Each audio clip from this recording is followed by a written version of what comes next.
Hello? Oh no, I'm awake. Let's see if you guys can see this. Whoa! Whoa, new transition. Isn't that so cute? Oh, did you miss it? I could do it again. Did you miss it? It's so cute, the new transition. Or I'd break in like 5 seconds. I'm so sorry. I'm so sorry. I'm so sorry. I'm sorry. I'll break soon. But yeah, I have a new stream transition and it's very cute. They're already credited in my credit stock. They're the same person who did my Miku Rolling Girl backgrounds that I use typically for stream. But today, since this month is Sim month, I have the Love Hearts ones up that I used last year. That's also credited in my credit stock. Remember, everything that I use on stream or in thumbnails are always credited on my credit stock. So if you ever... Do I have a credits command? Credits! I do! Big brain! Alright.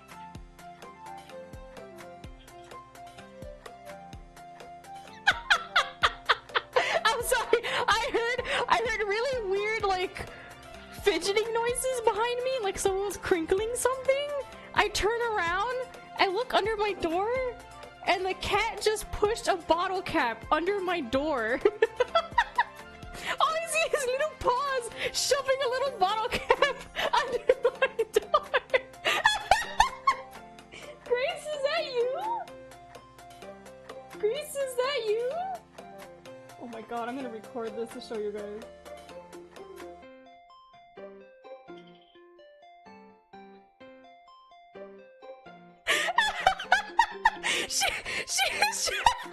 Hold on, this is so funny. Hold on. I'm sending it in Discord so I can save it and show stream. Oh my god. I'm putting it in stream chat because it's happening live right now. This girl is so funny. Their interruption right now. Why are my cats? Hold on, let me give it back to her. She really wants it.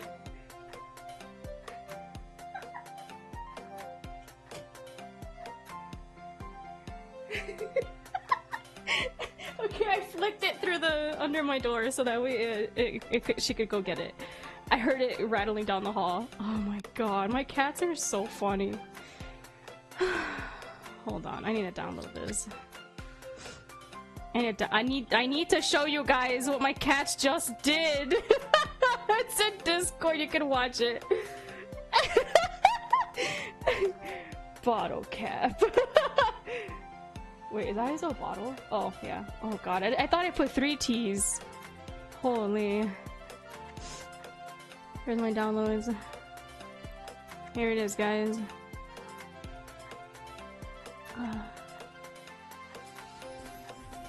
This is what I just saw right now.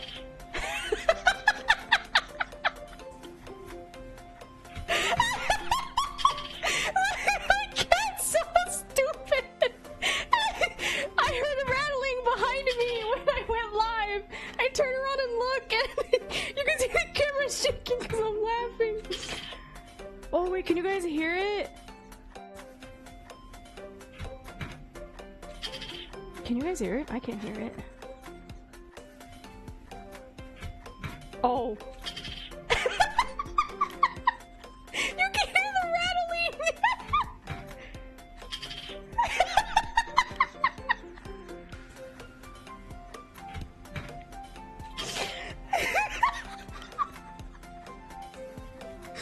Oh my god, my cat. I can't even tell whose paw that is. Is that Greta or is that Grace? I think that's Grace. You can hear me wheezing. I think that's Grace. That's either Grace or Greta. Oh god, I don't know. They both have half socks on their paws. Look at her little crabby paw. She looks so fucking cute.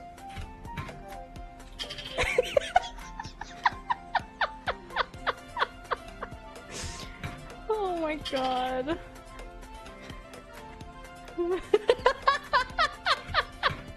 Oh god, hold on, wait, this is making me so happy right now. I've been so depressed the last, like, day.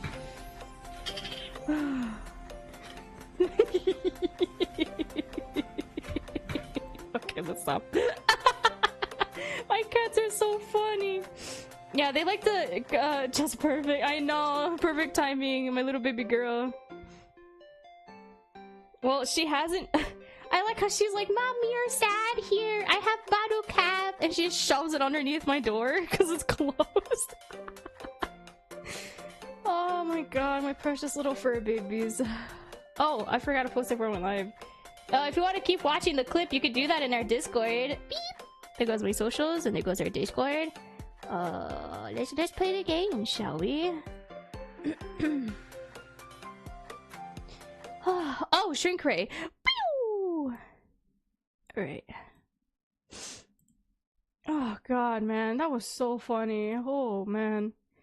Whew. My stomach was already hurting a lot today. It was making me laugh even harder. It's making me hurt even more. Oh god, it gets bigger.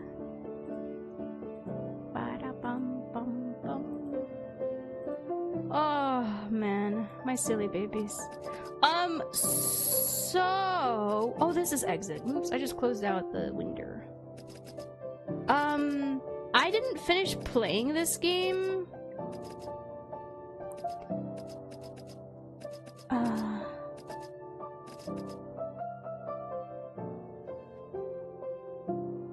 Yeah, this is a fictional game. There's mild... Yes, there's body horror, by the way. Like, this game is so good. Oh, would you like to enable grotesque? I think I did, right? I think I did enable grotesque content, because I'm okay with that. We didn't finish. And... Oh, I forgot about this. We didn't... I'm so sorry. I'm easily amused. Oh god, I'm just like my cats. We didn't finish. I got a little impatient. And I went too far ahead. I should have saved before then. Hold on, let's go. We're going backwards, by the way. No! We can't go backwards. Dang it! Because last time I remembered, we spoke to a woman. Can I skip? We spoke to a woman.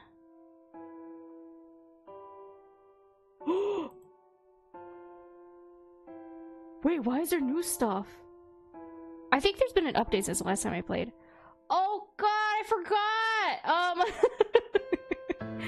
I remember things, but I'm so bad at explaining it. Is it too loud? I feel like it might be a smidgen too loud.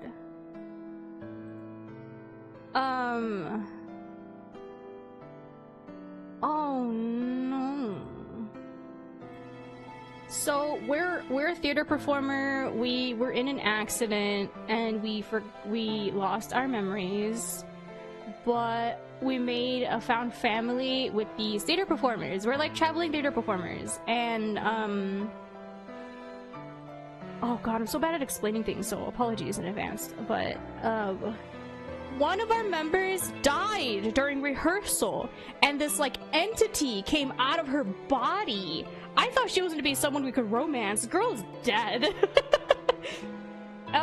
We also heard her talking to something overnight before that happened too, and we were confused, so we went to go check up on her because we couldn't sleep that night. And turns out she was talking to something protruding from her chest. We couldn't really see because we saw it through the crack of her door of her room, like when she was looking into the mirror. It is so weird. I don't will stop people from romancing a ghost. I hope so. That'd be really fun. But I actually don't know who we romance in this game. I don't know if we actually romance anyone, because there's been like 2 love interests, I believe. Oh, and I just remembered, apparently our family is like high class, wealthy, like secretive operational people, because we bumped into someone that was a part of our family and they recognized us, but we didn't recognize them because, again, we have a concussion. Or we have a concussion. We have memory loss. And excuse me. And Frick. I remember the story and everything. I'm just very bad at putting it into words, so I'm sorry, but I'm trying here. But it seems like our newfound family knows our actual background and family, so they're trying to protect us from them and keep us away from them, but they spotted us, so now they're like trying to hunt us down again to try to get us back to like our family's estate, question mark? I don't know, but they're like really fancy looking people. We met the girl. I don't know who she is to us, like a sibling or cousin or something. I think they're like cousins. I don't know if they're actually, I don't remember if they're siblings or cousins. But we met a tall man when we first arrived at the theater at this place where we are right now, which is like the hotel we're staying at. That's like attached to the theater. And the young girl we found in the diner for breakfast that morning of rehearsal, or the morning before the rehearsal, that we had breakfast with our friend that passed away. But yeah, that weird entity that escaped her body after rehearsal was so weird. It sounded like, I remember there was crazy sound effects too, and I was like, what the frick is happening? Like, this game went from 0 to 100 really fast. It was very insane. I hope we can romance the entity. I don't know what the entity was even about. I don't know what they want with us. I don't know why these people are trying to protect us, because when we went to investigate after all that had happened, like the police thought we murdered her or something because we were the only ones in here, but we didn't. We were just rehearsing. I think they let us go. But yeah, in the beginning, before it started loading in and going backwards, that police woman, she was the one questioning us. I think she does special police stuff that is for the entity work. She's not like a typical police officer. I think I remember that. Oh my god, I'm so sorry. My throat. And my sinuses. Frick. I'm trying to remember other bits and bobs. I mean, I could explain it as I go through the game too. But oh my god, this game is so good, and I love the soundtrack too. The soundtrack's amazing, and the dubs are such sweethearts.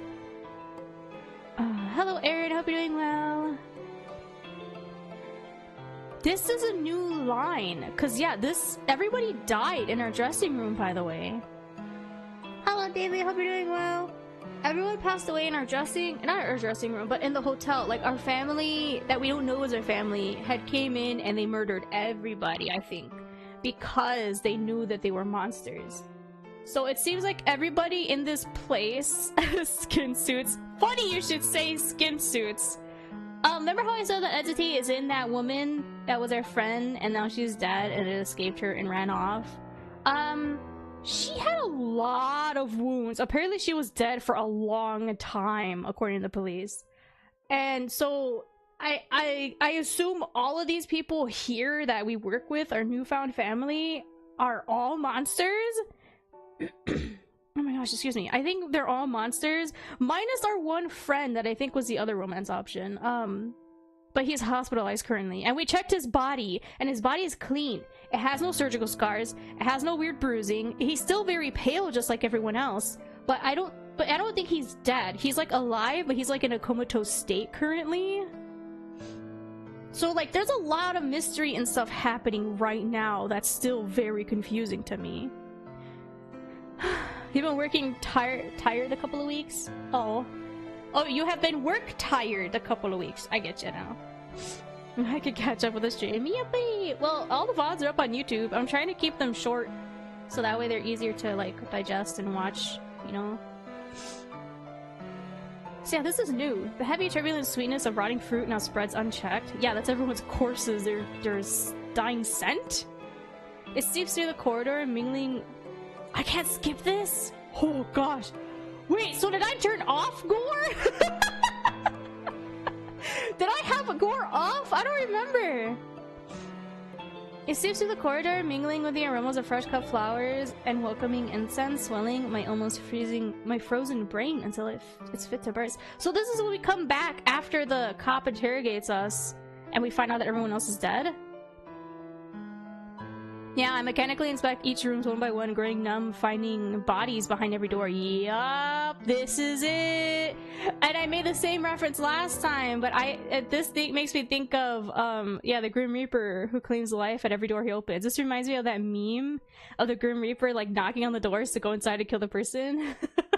That meme that everyone like makes of things. Oh shoot, okay. Ah, see? This was her bedroom. This was her bedroom. It's a freaking surgical room. Isn't it crazy? Oh my god, you let those sink in. Yeah, let that sink in. She was a monster. Ah, you see their bodies. See? Their bodies are all scarred, stitched up, flesh popping out. They're not human. They're not human. Oh, I forgot about the briefcase! We opened up the briefcase to one of our friends as well, and it brings us to a weird place with a brooch floating. I forgot about that. This is the last thing I remember, is her taking us. Apparently she knows us, but we don't remember her, but she knows of our family and such. I think. Right? Excuse me. Is she like our friend? Or is she like a relative?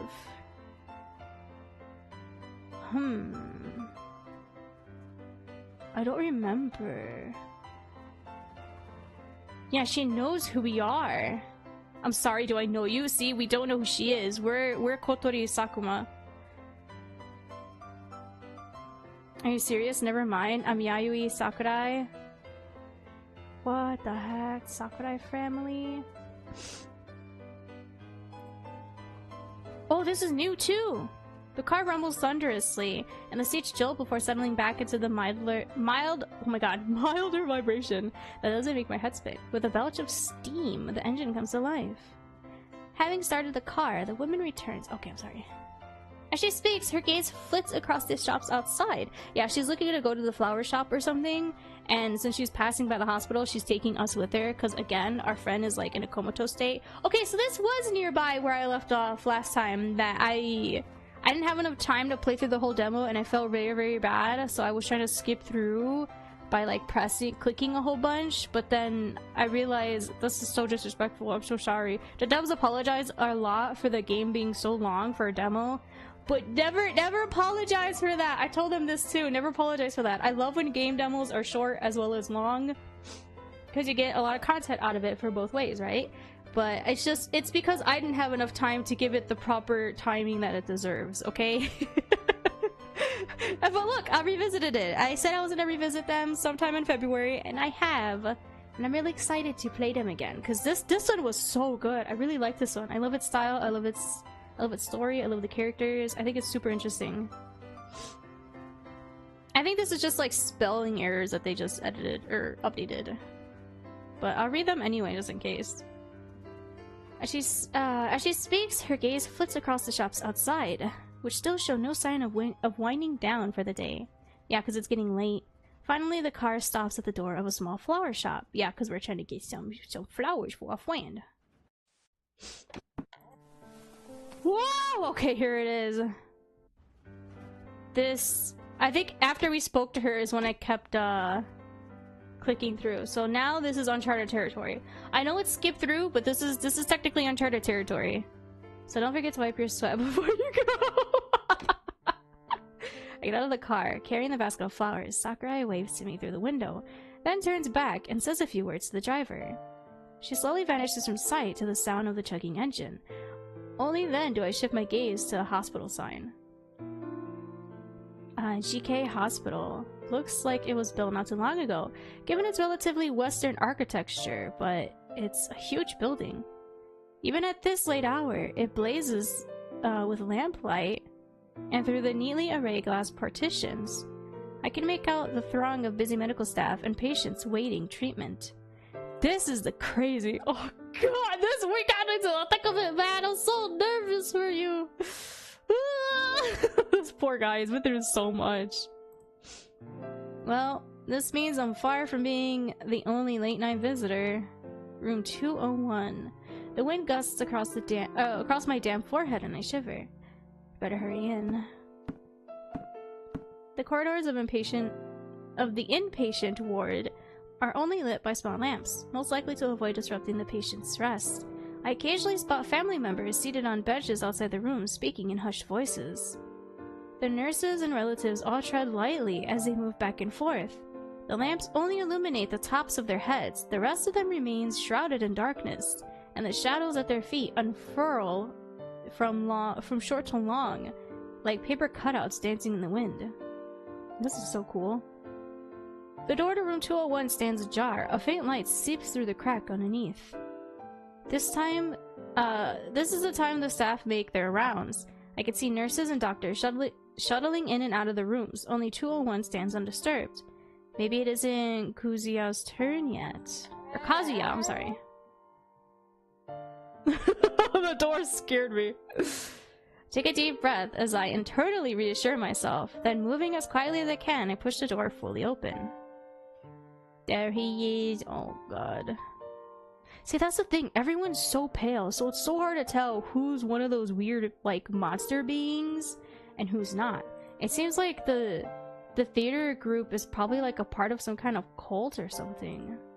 But I don't know. Like, there's so much that we don't know. There's no one else in the room. Only Kazuya, lying silent on the bed nearest the window, still a colorless sculpture. The pale moonbeams and pale lamplight weave together to form a gauzy veil, which drapes down to kiss the back of Kazuya's hand. Oh, I can't read today! Where the intravenous needle pierces the pallid skin. I hold my breath until I see the slight rise and fall of his chest. Then I can finally let the pent-up air come rushing out in a sigh. I'm so glad. So glad. I gently clear a space among the objects littering the bedside table and set down the flowers I'm holding. Their faint scent provides the room and Kazuya's brows wet. Drawn so taut, even in deep sleep, seemed to gradually ease. Aww. Only now I do notice that I read that really weird, but I understand the sentence. I'm sorry. Only now do I notice that his collar has fallen open in his sleep. Between the folds of fabric, I catch a glimpse of his slender neck. I can make out the blue veins underneath his thin skin. I reached out to help adjust his collar, but when I brush against his skin, I vaguely sense that something is different from ordinary skin. There's a certain dry smoothness to it. Oh gosh, the panic in the face. The panic in the face. I reach out to help adjust the collar, but when I brush against the skin, yes. There's a certain dry smoothness to it, just like exposed flesh. Oh wait, no, he was also... I thought he was safe! Wait, so he also has work done? My fingers trembling a little as I part his collar and uncover what is hidden beneath, leaving it quivering in the cool air. The muscular fibers that should be covered by skin and instead laid bare. I could see every slight twitch of the vibrant scarlet sinews. See, I thought he was clear. He's not. The wounds are irregular in shape, and an eerie blue glow flickers around the edges, casting a ghastly aura upon his corpse-like form. Rather than shock, worry, or any emotion of the sort, what floods through me first is a wild, unseemly joy. What? Unseemly joy? Joy? These don't look moist. They're not oozing any fresh fluids. They must have been made a while ago, see? Not as far back as a year, and not as recent as the past few days. Kazuya is alive. The wounds are perfectly even where they meet the skin. I could even picture Kazuya pointing the tip of the knife at his own chest and slowly, methodically carving away his own flesh. I wonder if they're giving the flesh to that entity. But why? What? I don't remember what that entity was. Even behind those scars, glimmering blue like an octopus or jellyfish through the deep sea night. Hatsuyuki's words softly vibrate within my head. Is this magic again, or... I think that was the owner of the suitcase, by the way. The other man that was standing there. In the hotel. Or in the building. But even with these wounds, Kazuya's body bears no signs of suturing. He's still alive. He's alive right now. My gaze remains helplessly fixed on those strips of exposed flesh. They rise and fall with Kazuya's steady breathing, imbuing them with a raw, bloody vitality. In the stillness, thoughts slowly unfurl tendrils through my mind. Outside the window is deep darkness, and silence reigns within. It's so quiet I can hear the fluid dripping from the glass bottle. This atmosphere lends itself to the wildest speculations. It almost urges the mind to run rampant. But no matter what, I refuse to delve in any further into my growing doubts and suspicions. Yeah, well, we kind of been through a lot, and it hasn't even been a day yet. Why are Kazuya and Hamuro-sensei and I the only ones still alive? But the thought that they're still alive, that should be enough. That's enough for me to calmly face what comes next. Until the moon outside the window slowly sinks even deeper into the pre-dawn clouds. Until the sky is tinted with a faint pink-purple blush and a steady glow forms around the edges. Until my dry eyes blink and are met with a long-delayed wetness. Before Kazuya's eyelashes stir, I straighten his collar back to rights and leave a note conveying my well wishes and Hamuro-sensei's request. Oh, I forgot what the request was. Then I stealthily depart the hush of the sick room. Dang! Wait, I thought they were human like us. I don't remember there being wounds on them. Oh, frack. That's why I titled the stream as Anyone Even Human? Or is anyone even human? Oh my god. Shutting the door feels like sealing away some secret. I feel like we're the only, like, actual human that hasn't had any kind of work done on us. We leave, we go back. It's light out by the time we get back to the trope. Pain throbs in my swollen temples. This might be my body taking its revenge for a string of restless nights. Wait, we're not wearing that brooch anymore. The little green one? Oh, frick. Chat's in the way. I don't know if you guys even saw it before, but they're wearing a brooch that's like green.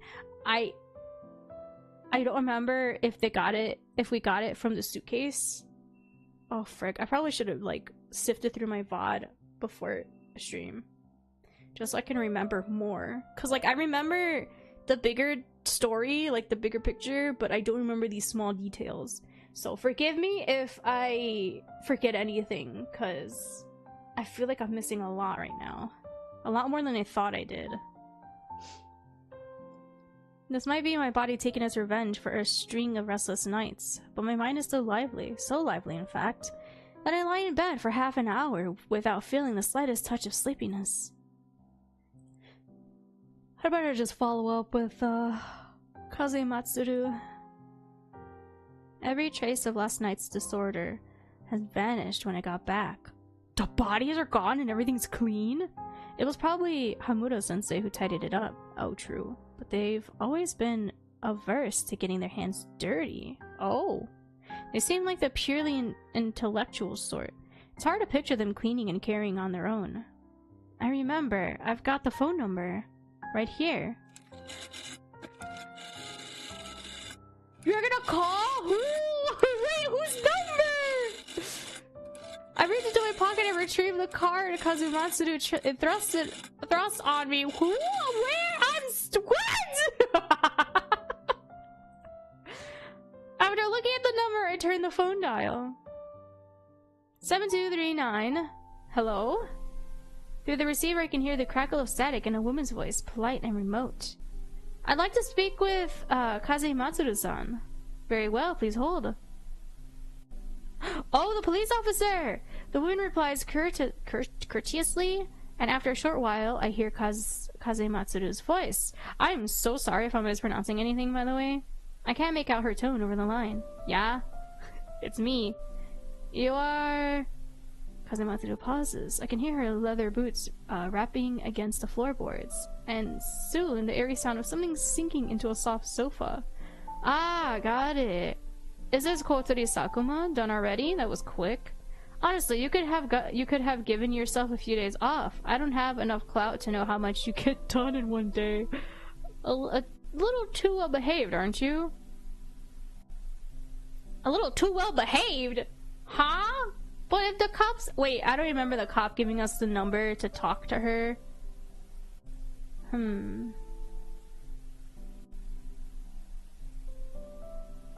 Forget it. That sounds like I'm chewing you out. Anyway, I take it you're free now? Yes. Where should I meet you? I pretend not to have heard any of her rambling. Good choice, good choice. But I can't quite banish the warmth from my face. He's embellished! Let's see. At this hour, you should just come straight here. Chuo's— Chuo? Police, precinct. I'll be waiting for you out front. Is that how you pronounce that? Chuo? I'm sorry! But what about your work? I'm top dog around here. If I have to handle everything personally, it'll look like those lackeys of mine aren't pulling their weight. Let them deal with it. Meeting you is more important. As I hastily hang up the phone, I hear the peal of a woman's laughter on the other end. She's laughing at us! Anyway, I should head over. Wait, so did we even sleep at all? I tidy myself up and go downstairs, still feeling a little weak at the knees. I spent all night sleepless. Okay, so I didn't really sleep last night. And out in the biting wind. I'm not sure which of those is the reason, but my feet, usually so limber and sure, now feel as heavy as bags of wet sand. Oh, okay, so the brooch is on their jacket. You can't see the brooch because chat's in the way. Okay, I'm so sorry, chat. Can I click it to show you? See? The brooch. There's a brooch that they're wearing. Like a green— the emerald brooch. I don't remember where we found that or who had given it to us last time. But it's like reminiscent to the eyes of the woman that died. Her eyes were very beautifully emerald, like a nice neon emerald color. And then her skin was super pale. She had very Snow White hair and it was really long. I really love that character. I'm so sad she's dead. You have no idea, chat. Watching my first stream, I was gushing about her. Like every time she'd appear, I'd just be like, oh, I love her. She's so cool. I love her design. She's so pretty. I love this guy's design. He's so nice. They're both so silly together too. My going live clip. It's so funny. You guys should watch my going live clip. Oh frick. Wait. Oh frick. Okay. I tried to make it go back and it didn't work. Oh man. When I open the door, the sun is perched high in the sky. Despite how bright it is, it only gives off the meager warmth of a gas lamp. Not enough to melt the snow heaped along the road. The way for the bus is better by daylight. The bicycles that were driven home by the bitter cold last night are now back in the Ginza streets, bells ringing merrily. People stream on and off the streets. The streetcars, jostling each other so roughly, I cringe a little at the sight. Wait, what? What do you mean? It's not like I'm short of money, I'll just do it. With that thought, I head towards the driver parked by the roadside, eagerly touting his services. The car's glossy black paint is spotless, and the seats seem roomy enough. He's added an extra layer of hand-stitched cushions as well. One door stands wide open, the wind flowing through. Even the interior isn't scented. I doubt I'll have the unpleasant reek of leather and motor oil. Not too bad, though I have no idea why I think that. My only memories of car rides are the trip to Tokyo and the ride I took with Sakurai last night. I shouldn't really have any insider basis for a comparison. Take me to Chuo— is that how you pronounce it? Chuo? Chuo Police Precinct. Okay, here we go. Now this is where I had saved and quit. It was like during the police officer like info dumping on us, and I was like, oh no, I'm gonna forget everything. And lo and behold, chat, I forgot everything. So we'll relearn it together! The entryway to the police station is remarkably imposing. The two-story Western-style building is adorned with Ostentatious marble columns. It's plain to see that they have a generous budget and must have been renovated, or maybe, like the hospital, it was just built recently. There she is! The driver, seemingly awed by authority, stops a short distance away from the station. I pay him and get out of the car and immediately catch sight of a figure standing next to a pile of swept snow, kicking stray clumps with an expression of profound boredom. It's Kaze Matsuru. How long is he gonna keep me waiting? About as long as it takes a grain of sand to fall. Oh god, she ran up to us. Kaze Matsuru pricks up her ears. She stops kicking at the snow and turns to look at me. A gust of wind whips past, setting my coat rustling. I'm a bit cold, but if I did up my coat properly, I'd lose some points in sheer style. So we have our coats slightly off for style reasons. You walk pretty softly. Wait, yeah, she said that to us. You walk pretty softly? What do you mean? We're Twinkle Toes? Is she like Ta from Avatar: The Last Airbender? Twinkle Toes! She didn't hear what's coming. Her eyebrows arch high. She stamps her feet, flattening the snow and mud beneath her soles, and appraises me with those striking eyes. It's kind of childish to sneak up on someone like that. And why don't you button your coat? Well, it's because it was warm enough inside the car and the snow isn't melting today, and the perfect wind was blowing, but I can't say any of that. We're such a dork, I love it. I figured there'd be a warm fireplace in the police station. Ha, you're right about that. Kaze Matsuru barks a laugh. She drops the topic without nitpicking my excuse any further, and with a wave of her hand, she beckons me to follow her. We occasionally cross paths with some uniformed police officers. They seem to be low-ranking and are scrupulously? I'm sorry, I wasn't well educated growing up, so I'm struggling.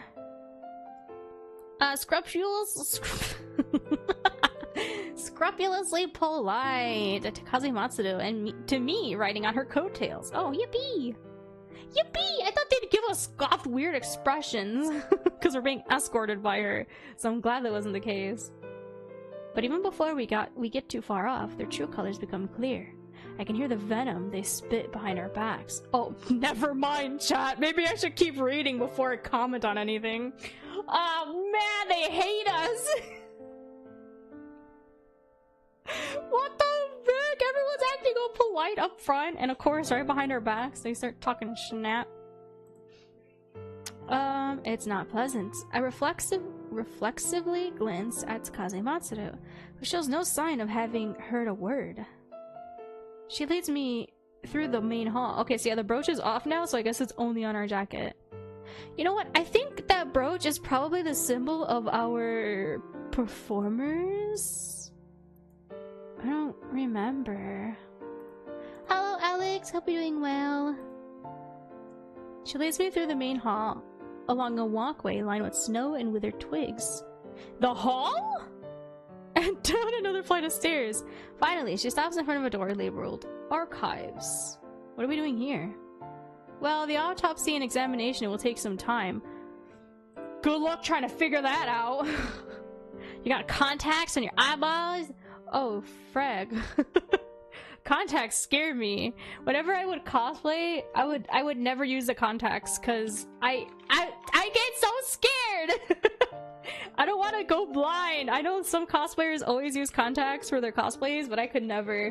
I was one of those cosplayers that was like always so scared to use colored contacts. That and they tend to be really expensive, and they're like hit or miss. I always hear so. Oof, it's your first time. Do you wear glasses typically? Because I know my sister is the only one in our family that I know of. Ah, you do? Yes. Yeah, my brother and my sister I have glasses on my dad, but only my sister ever wore contacts. Crazy. Do they feel comfortable at least? I know sometimes people say they're like uncomfortable. I hope they're treating you well. Ugh. Oh wait, my dad also wore contacts. I just remembered. He would buy the colored eye contacts. They're not comfortable? Frick. Well, remember, if they ever get like irritated, take them out right away too. Wait, is my cousin over again? I hear cackling outside my door. I will? Yeah, because your eyeball health is way more important. It's way more important than just wearing contacts in case they're uncomfortable. Sorry. I keep nudging other stuff on my desk. Yes, the autopsy yeah, I don't her body is like an empty husk shell that like flattened out when her weird monster flew out of her. I don't remember how her dead body looked, but I remember that was just some crazy eyeball, like kindred looking thing just there, and a biblically accurate angel, man. I don't understand what it was. It was some freaky thing. Ah! I'm not in charge of that part. So when I've got some time on my hands, I come here to look into things. You did a small yeet. You want to know why they ended up like this, don't you? I've sorted out all the files so you can take a look. I love that door opening sound because it sounds like a weird fart. I love it. Wait, okay, if I remember correctly, she's gonna tell us some crazy news too, I think. Because I think she's like a special, supernatural type of police officer. I don't think she's a typical police officer, if I remember correctly. She pushes open the door as she speaks and confidently strides in, quickly vanishing out of sight behind two cabinets. The metal surface of the filing cabinet warps my reflection. Countless cabinets hold countless copies of me. Of me? Like a labyrinth of mirrors. Oh, okay. Oh my god, I need to start reading everything. I read halfway through and I'm just like, whoa! I thought they had like info on us. Like, what the frig? You could see much better though? Oh, snap. Well, maybe you need a different kind of... Are there different types of brands of the contact cleaners? I don't know. I hope they showed you how to like properly clean them too and store them and stuff for that. They did? Okay, good. Cause I remember watching, I learned how to freaking clean a contact properly to use so that way it won't be as uncomfortable, which is funny because I don't even wear them to take them off and put in. Yeah, but the contact cleaner too, you need to make sure your hands are clean when you mess with them so that way you don't, you know, mess it up or anything, because that will go into your eye. You don't want that to irritate your eye.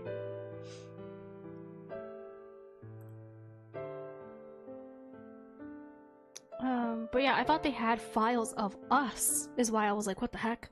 But no, it's just a reflection. Thousands of eyes glitter back at me from those depths, flashing green or blue under the incandescent lamps.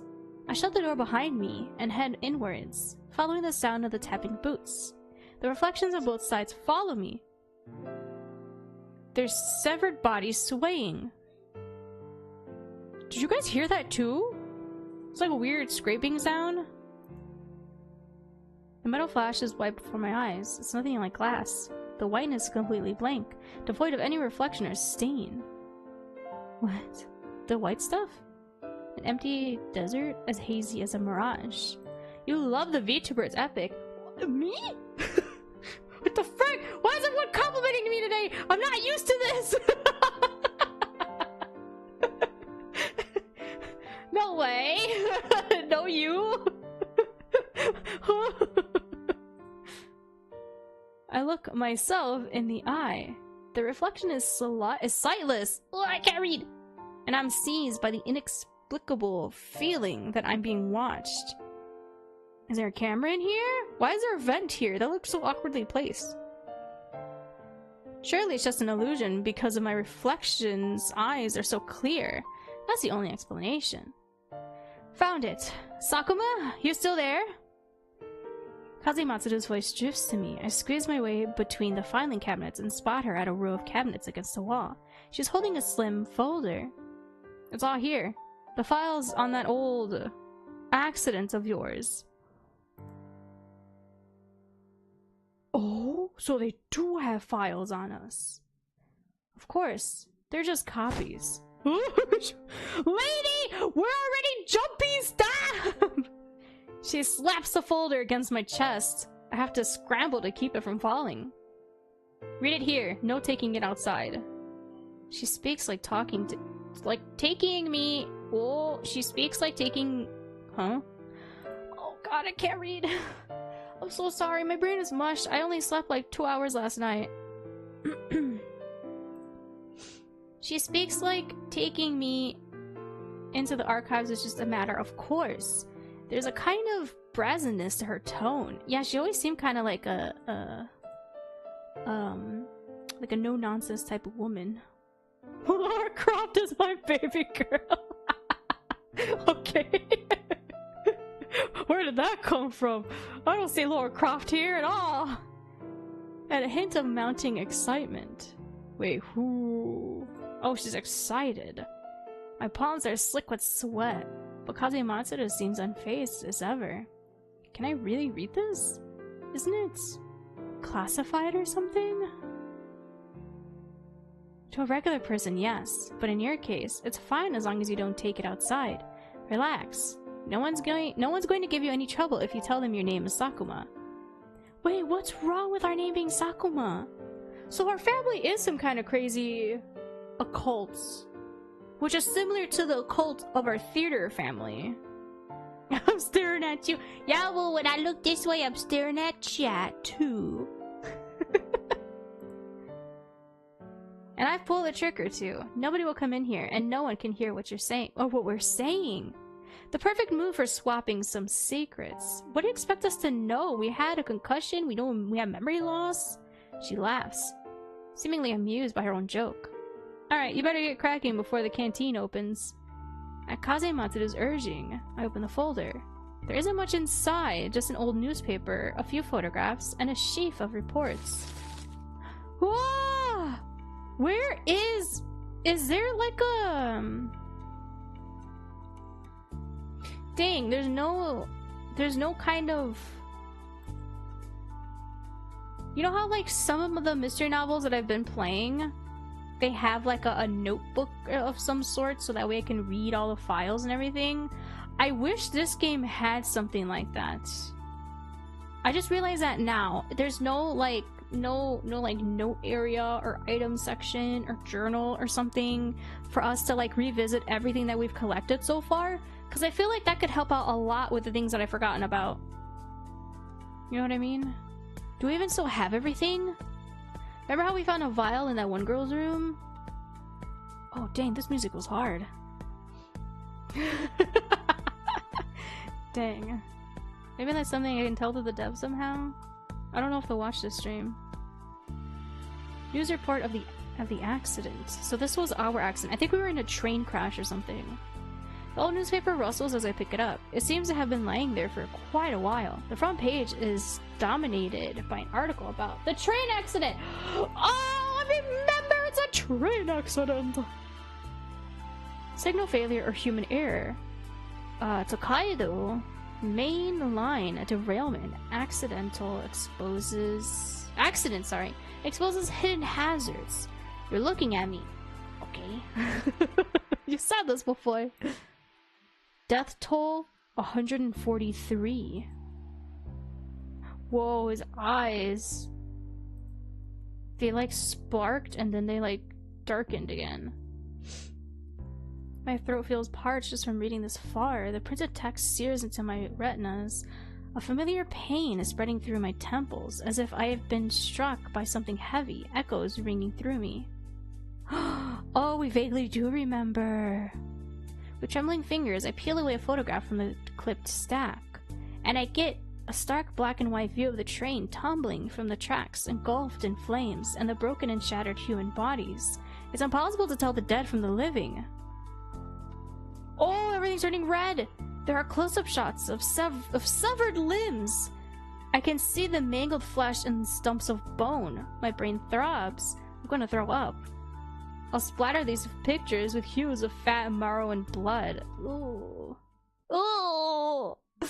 Oozing yellow fat, ashen white ends of split bone, soft pink tendons enfolding them. Blood slowly oxidizing from crimson to rust brown. When the human body is taken apart, It should resemble an oil painting in lush colors. This is some crazy imagery. Oh. Why am I getting bonked? I'm not horny for this. It's just gore porn. But when it's truly laid bare before me, carelessly splashed with pigments, its cross-section on display to the entire world, my only sensation is horror. Everything was scorching hot in the wake of the explosion. I could feel someone hauling me along, with blood streamed from my ringing ears. So we vaguely remember when we were brought to safety? But amidst the acid stench of burning chemicals, my lungs kept working. No matter how much I wished they wouldn't, they still faithfully brought me a scent that roused my appetite? The flesh? Jeez, no, he's talking about flesh! My brain was in ecstasy. It told me that this was the aroma of roasted flesh. The smell which assailed me feels so palpable now, so indelible. So indelible? What does this mean? Wait, what does indelible mean? Indelible. Oh, making marks that cannot be removed. As if it might truly have made my mouth water and my stomach growl. Are we possessed? Are we a god? Are we a type of... Did something possess us? As if amongst the screams and moans of my fellow humans, I don't know if we're human anymore now. Who finds the smell of burnt flesh appealing? Sir? It might have filled me with a craving to set upon them to bite and swallow and devour. Maybe this isn't just a hallucination. How else could I so vividly imagine the itch of the blood creeping across my skin? That's wild! Wait, oh god, I forgot what he described as the blood from in the hotel. Do you guys remember? Oh god, it happened literally an hour ago almost. I already forgot. Yeah, you can slap cheese on my head. I know, but MC is talking about dead bodies. My mind stopped short, but I'm reeling in terror. Did I do something else to them? In that expanse of darkness beyond my mind's reach? Did we have to survive by eating flesh, maybe? Did I sniff? Did I lick? Did I... Hey, you okay?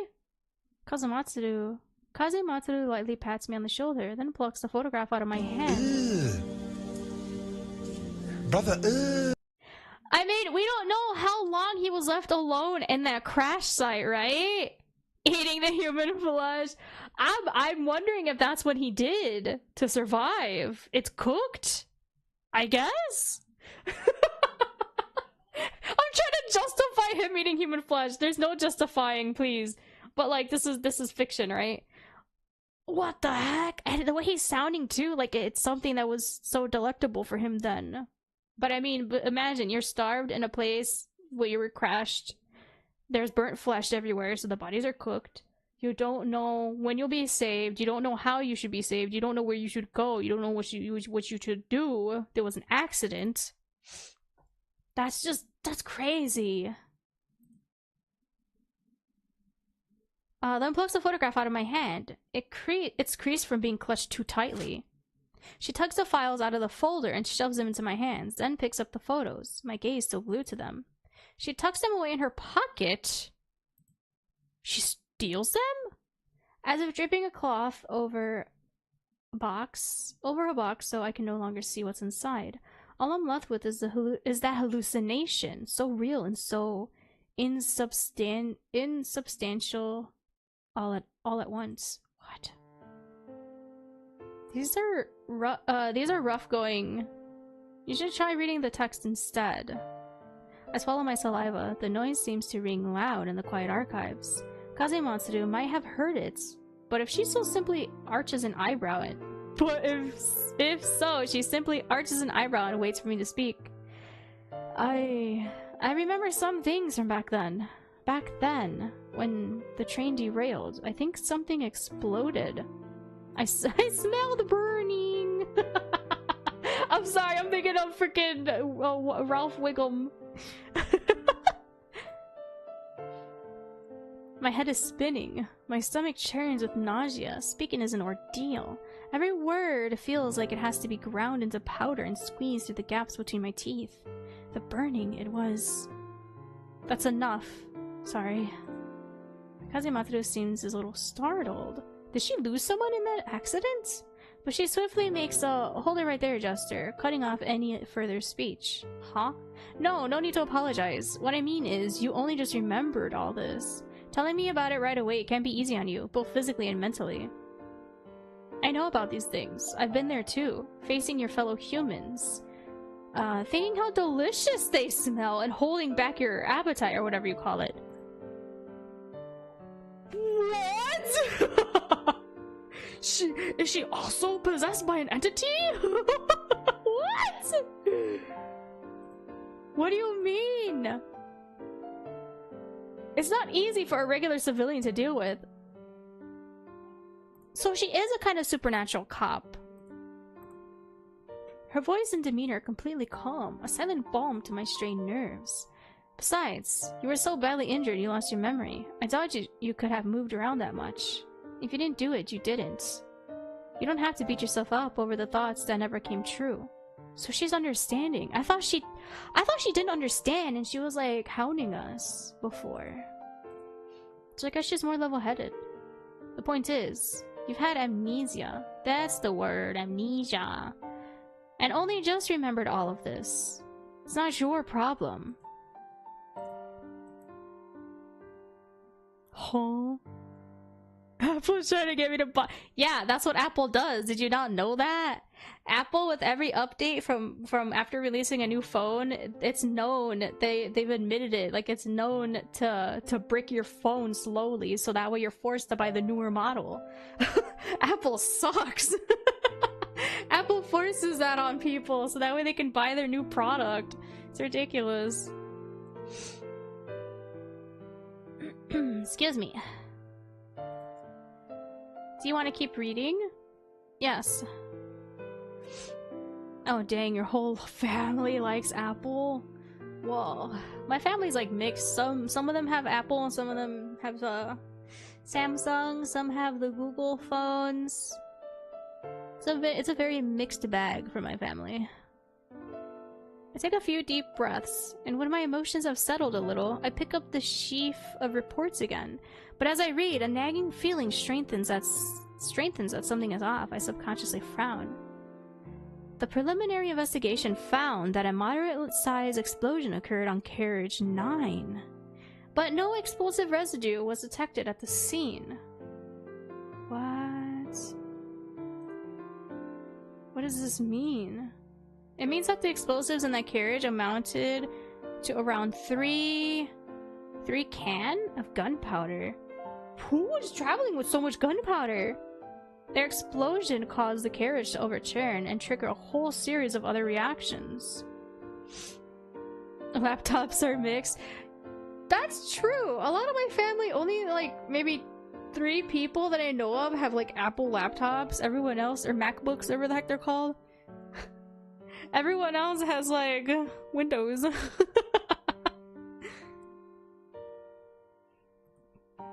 Oh, excuse me. But no trace of them was found. In a situation like this, it's only reasonable to run a sweep for magical activity. Wait, so magical stuff is just common here? I don't remember magic being common here. But I wasn't in Tokyo at the time, so it couldn't be done. Or rather, they didn't want to deploy manpower from this side. And now there's no way to follow up. Huh. Yeah, Mac doesn't support everything. True. Windows is like far superior. Because it could do a lot more. Didn't want to? It's a matter of life and death. And so what? Someone wanted to cover it up. Someone was willing to pay the compensation. And certain people needed proof that I and my special investigation division are all useless wastes of space. What? Something else seems to occur to her. Her expression darkens. She says no more. Yeah, because everything's built around Windows, yep. I replaced the investigation report in the folder. Kazematsuru reties the strings with practiced ease and shuts it away again in the unlabeled cabinet. Are you angry about that? I feel like I ought to be angry, but I am, but for some reason, I'm not particularly surprised. Yeah, the government covering something up that was magical? That's a classic thing in the world. Hey. Just as I've personally witnessed before and heard from others, this sort of internal strife is inevitable between people. It's not rare by any means. What matters is how you turn it to your advantage. How? What? Why? The aching in my forehead swells and sharpens. I don't like this line of thinking. And what I hate even more is that for some reason, my brain has accepted it as a routine truth. My neck feels like it's snapped under its weight. Under this weight, my head sags lower and lower, about to kiss the dirt at my feet. Kazematsuru strokes her chin, then she speaks, dispelling the heavy silence that was starting to descend. Stop spacing out. Now that you've gotten your intel, it's time to help me out. Ah, yes, right. What is it? My tangled skeins? Skeins? Of thought I can't read! I can't read today, I'm struggling. Are abruptly shoved back into my skull, and I involuntarily stammer in response. I sure did. I sure did! Kazematsuru ignores my lack of manners. She simply folds her arms and continues speaking. Okay, so this is all new Uncharted territory. There's no skip no more. Before getting into that, I have to ask. It looks like you already know about magic. But do you know any deeper understanding of it? What? I've read more than you in your whole life, what the frig?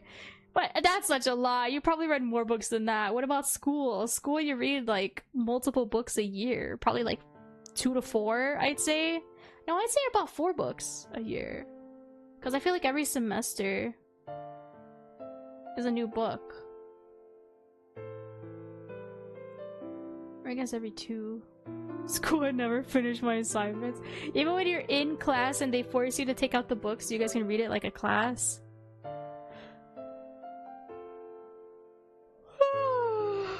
Excuse me. I have a lot of books that I bought because I like the covers. I like never read them. I want to get back into reading though because oh god, I clearly need it. I clearly need it. Deeper understanding? I must be visibly at a loss because the look Kazematsuru gives me is exasperated but unsurprised, like a veteran tutor forced with a slow face to face with a slow pupil. Never stood up for reading. I was always at the back hiding. Even at the back, I feel like people would always get chosen often. You never liked reading? Dang. I like reading if the source material is interesting. I thought so, but I don't feel good about throwing you to the wolves like this. Ugh, it's already tough explaining the basics to the precinct staff. Oh, whatever. I sure hope you're smarter than that. What are you thinking? I'll start with some common knowledge for mages. I'm only going to say this once, so listen up. Oh, frick. Now we get to learn about the magic out here. So magic is mostly non-common, but it's only common within like specific people, I guess. Oh, lucky you. A lot of times if teachers find out that kids don't like reading, they kind of force them to read the most. Like I always hated reading out loud because I struggle. I struggle to read out loud. But I'd always get picked on to read and then I just make a fool of myself. Like I'm doing now, live on stream.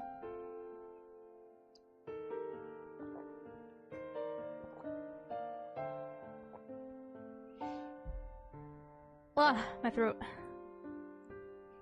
First off, what you need to know is that these powers, the gifts from the gods, can be passed down through the bloodline.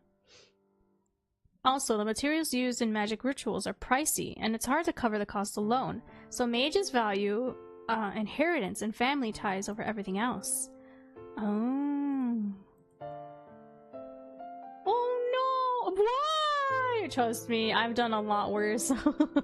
But I never ran out of the room. You've been through this yourself, haven't you? You suddenly discovered you had some strange ability, and you were all at sea. You have no clue why this is happening. Wait, us?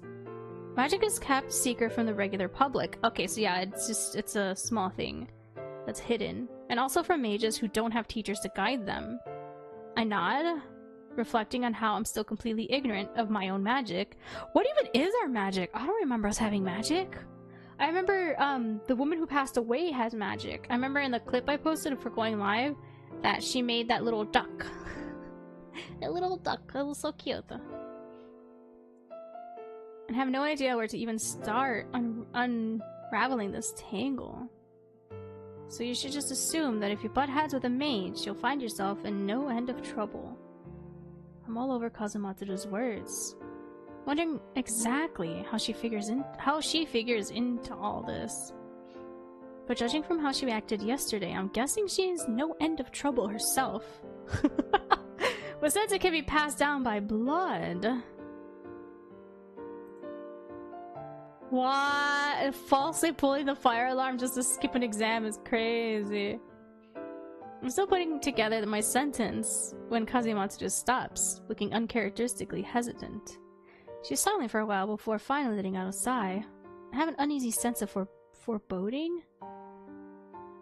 Sakurai's words echo in my ears again. The Sakurai family is endowed with magical powers, and my sister has grown headstrong. Who's our sister? You're spot on, and things are actually better in this generation. Before this, if a family had too many children with talents, the family mansion was essentially a coliseum. And if there was anything worth inheriting on top of that, the clash would continue until one party died. What? The main family fought among themselves, and the branch families, after defeating their own siblings, still had to vie with the main family's children. Some mages were so set on preserving the purity of their bloodlines, they even... No, let's not go there. Oh, incest! You don't need to know any more than that. You kind of made it pretty obvious that to make the bloodline pure, that's a common thing in a lot of stuff in media. Heck, even in real life too for some people. Ugh. But it's not about preserving the bloodline, they're just weird. Kazumatsuru speaks in a low voice, her expression pained. She quickly shakes that off and moves on to another subject. I wonder if she had to deal with that is why it makes her uncomfortable. That's all on this topic. You should also know about ateliers? Am I pronouncing that right? For the majority of mages, this is the most important thing. Ateliers. Ateliers? Ateliers? I don't know how to pronounce that. My mind reflexively flashes back to the mysterious space that I was sent into after opening Kazuya's briefcase. Oh, that was Kazuya's briefcase? The one that's in Okoma right now. Is that a space outside reality? Oh, looks like you've come across one. Not bad, that's exactly it. Mages. To be exact, most of those hereditary guys each have an atelier. Oh, that belongs to them. That's where they're in closest contact with their divine blessings. The principles of constructing an atelier are way too complicated to get into here. Basically, think of it as a series of large-scale magical rituals that take a huge toll on the practitioner. Once the construction is done, they gain a secret space that belongs to them and exists outside of this world. Unless they're unconscious or grant someone else permission to enter, that space belongs solely to them forever. We were allowed to go in there! I'm guessing you've heard a thing or two about Buddhism and Taoism and all that nonsense. Well, an atelier is the equivalent of their flower or leaf or the body? I don't know how to pronounce that, I'm sorry. It never disappears, and in the hands of a mage who lives long enough, it becomes a treasure trove. It's almost impossible to construct an atelier single-handedly, which means that effectively only families can afford it. And since it can be transferred between people, well, I think you can guess what happens. It's inherited. Got it in one. Kazematsuru snaps her fingers. Is it just me, or does she look relieved? We're learning! Yeah, 3 more days! Oh no, I haven't bought a gift yet, I'm screwed. You can never go wrong with a box of chocolates. Or just flowers. Excuse me. I have a surprise for you guys for Valentine's Day, but I was going to talk about it at the end of stream. I forgot to say that on my going live post, that there's a surprise announcement. Shoot. Doesn't like chocolates that much? I mean, you could do the fruit stuff that people do. You could buy the chocolate covered fruits, or you could just buy the fruits that are shaped like things, or you can do that yourself. Actually, yeah, you can even do that yourself. Get fresh fruit that you can like cut up. Get little cookie cutters that you can like cut them into shapes. Make your own fruit arrangement or something. Because that sounds a lot of fun, and that sounds really cute too, because it's more personalized. And it's made with love! That sounds like fun, actually. Oh, dang, that's a good idea.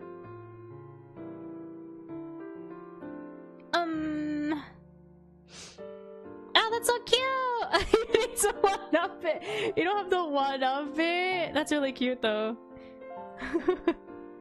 Kazematsuru snaps her fingers. Is it just me, or does she look relieved? She reminds me of a teacher, pleasantly surprised that a young child is actually capable of studying! I can barely imagine what sort of people she's been working with until now. It's very expensive, and its value accumulates over time, making it perfect to be passed down as a family heirloom. Oh. So, I guess the traveling performers that we're with are all mages then? Magic users? Shop, I love it! That's cute! I like that. Which means that that mages who have the backing of families and mentors, and who are regarded as the next in line, basically all have their ateliers? I think it's ateliers. Ateliers? Or are about to inherit them. Who knows? I bet if you go back to the Sakuma family, you'll have one ready and waiting for you. You think? Well, how come our family didn't try to find us until now? I forgot how long the time frame has been since the accident. Well, how come they didn't try to get to us before? It can't just be because they couldn't find us, because I'm sure they'd be able to have found us sooner, right? Her lips twitch as she says this. Then she changes the subject again with seemingly nonchalance. Ugh, I'm getting off topic. What it all boils down to is that ateliers are where mages can exert their powers to the fullest extent. That's why most of them secure their atelier in an object they can carry with them, so they can enter at any time. For a mage who's carrying out magical studies or preparing for a ritual, their atelier is the safest place to be. And it's also the most dangerous place for an invader. We entered his briefcase very easily. I needed to make contact with the worshippers, but I don't want you to get killed. If you notice that their surroundings have changed, you'd better watch out. What should I do if I'm trying to leave an atelier? Find the exit. Or get the mage to let you out. Or knock them unconscious. Of course, the best way to handle it is to kill them. But in your case, just sweet-talk them. Huh? No matter how much you have to bow and scrape and grovel, dignity is less important than staying alive. Get out of there, and let me deal with the rest. Are we gonna be a double agent? Speaking of which, Kazematsu's severe gaze settles on me. Her voice is stern. Do you have experience wielding magic? There's no point bluffing here, even though Kazematsu's stare sends chills down my spine. I nod. You're honest, the reliable type. Good. That's right. That's how everyone should be. Real! Her gloved hand grips mine. She's squeezing quite hard. It hurts. But I bite back my yelp of pain before it can emerge. Wait, what? Wait, what? Give her nothing to show her that nothing in this world is strong enough to you know what? That's so real too. That's so funny. funny. That's like a troll type of gift. Because the look on her face scares me a little. It's like what exactly? It feels vaguely familiar. Kind of like our friend with the blue eyes. But hers are like very vibrant pink. As if someone once inspecting me with this exact expression. Focus. Don't get distracted. Close your eyes. Oh! My eyes automatically fall shut at her voice. Before long, a soft breeze, threaded with the chillest chill, flows through our joined palms and gently makes its way into my bloodstream. My heart's to pound. That familiar tugging sensation courses through me again, and the next instant, I'm enveloped in that chill. Does she, like, travel somewhere with us? And so I can feel something like blood, but not quite, pouring out of my heart, rushing through my veins. It swiftly and tenaciously swarms into the crevices between every cell. At last, it comes to a halt at the back of my tongue with a faint prickling pain. This is your magic. Oh, she's like activating our magic? It issues from the heart, the weakest part of a mage's body. The weakest part? And finally condenses in the body part you use to wield your magic. Our throat? Our mouth? Remember the way it flows. When you need to use it, let your consciousness trace that path backwards to your heart. You call upon the magic stored in your body. Oh, and call upon the magic stored in your body. If you can't sense it, extreme emotions are a good way to pressure yourself and get your heart rate up. That's a bonus technique. What? As Kazematsuru finishes her calm speech, that chilly syrupy feeling dissipates like a gust of wind. All that's left is a sudden molten surge of magic in my mouth. I'm seized by a strange impulse to open my mouth to speak, and I'm absolutely certain that I have the power to make those words on the tip of my tongue become an even greater reality. My mind is full to bursting. What should I say? My situation right now is so similar to how things were back then in the theater. Did the script's transformation happen because of me? Or was it... So she died because of the script reading? I mean, she died during rehearsals. Oh god, I don't remember how exactly she died. I don't remember how exactly she died. Oh god, I remember that we were doing rehearsals and then something happened when we were delivering our lines. I don't think it was supposed to go that way either, was it? Imagine if they kind of planned this. What the heck? My brain feels like it's crammed inside a mortar, being pulverized into a sticky pulp, but my tongue moves faster than my mind. You must be calm. As soon as the last word tumbles out, the pain in my tongue fades. I hope it hasn't left a blister. There. Said it. An abrupt hush settles across the room. What? Kazematsu's sudden silence makes me a little uneasy. I instinctively widen my eyes. Her expression is completely blank, but the next instant she's back to the same severe manner I remember from our meeting at the theater, as if what I just saw was a mere illusion. She loosens her tight grasp on my hand and straightens up, moving a little stiffly. Sorry, I got kind of worked up there. You okay? My hand hurts a bit. My hand hurt. You're squeezing my hand. She firmly grasped it a little too hard. Kazematsuru heaves a deep sigh. The filing cabinets cast a shadow over her features. I'll buy you something to eat, to make up for it. Sorry about that. Damn. That sure is something. Don't use the magic here. And don't go around showing it off in front of other people. If you can't be sure they'll keep their mouths shut. Remember how that felt just now. You can practice a bit more if you have the time. After all, other mages won't be giving you time to meditate. You have a whole lot of magical power. Your talent is greater than many people I've seen. You just need practice. Did our magic just awaken that night then? She lets out another sound like a sigh. She seems to be doing that a lot today. And one last thing. One more thing. Okay there, uncle. She rests her hand on her uniform belt, then turns her palm upward. Pix, you want food? No, my throat hurts. My throat hurts. I'm not hungry. I already had lunch.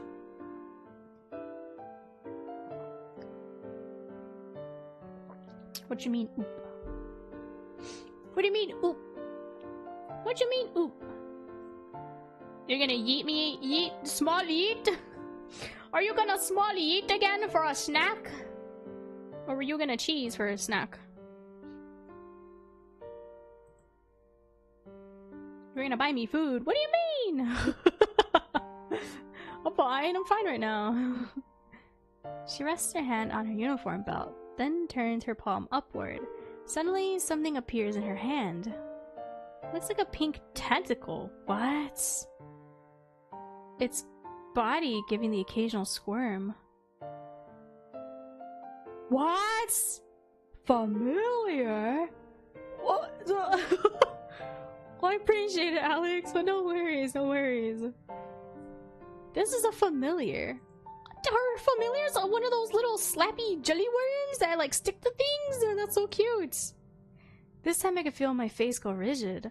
Kazematsuru picks up the tentacle between her fingers. It seems docile enough. I watch it wriggle like a worm picked up by its neck. Do tentacles even have necks? It thrashes with all its might. You know, it's the same color as her eyes, too. Cass, hello! I hope you're doing well. Did you stay on Overwatch after we were playing? What's up?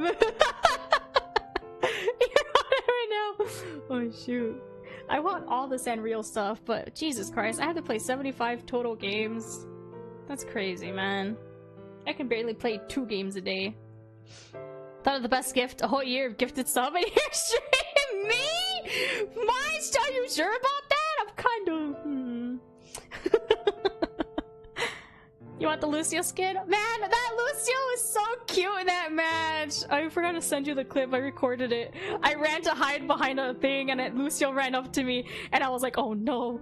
And then I waved at him because he started like crouching. He was the Canopy Lucio! It was so cute! There was an enemy team. The enemy team killed everyone and I was alone. So I ran and hid behind something. And the enemy Lucio came up to me, started crouching, and then he said, hi! And then he just left. I love when healers do that, they're so cute. She doesn't watch live streams like I do. She would class if I did. Why? What the heck? I watch live streams all the time with everyone around me. They're fun. Well, it depends on, I guess, similar interests, right? Similar interests. Uh-oh, doggy bark. Oh, excuse me, hiccup. Oh god, burp, excuse me, oh my god.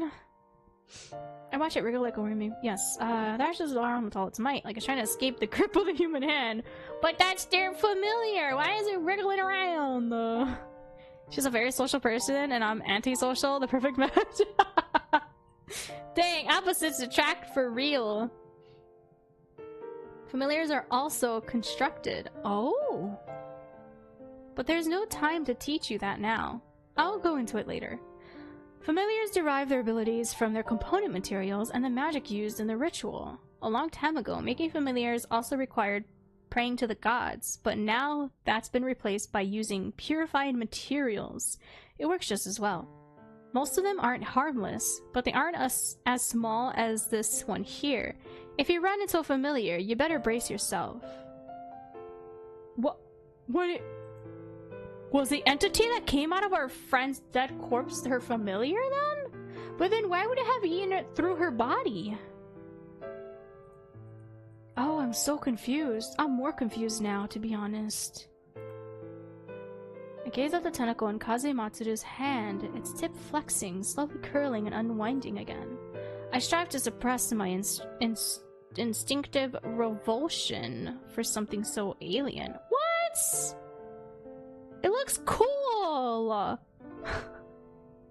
I'm so offended. It looks really cool. What you mean?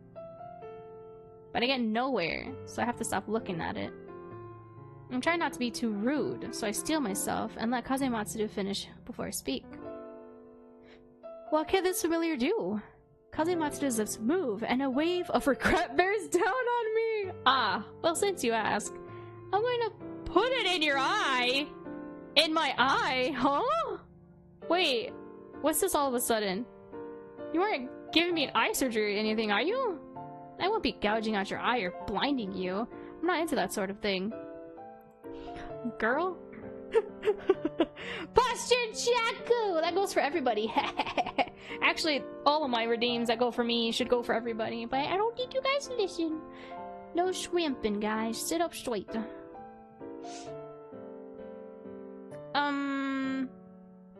This thing has no offensive power. It's the safest type of familiar.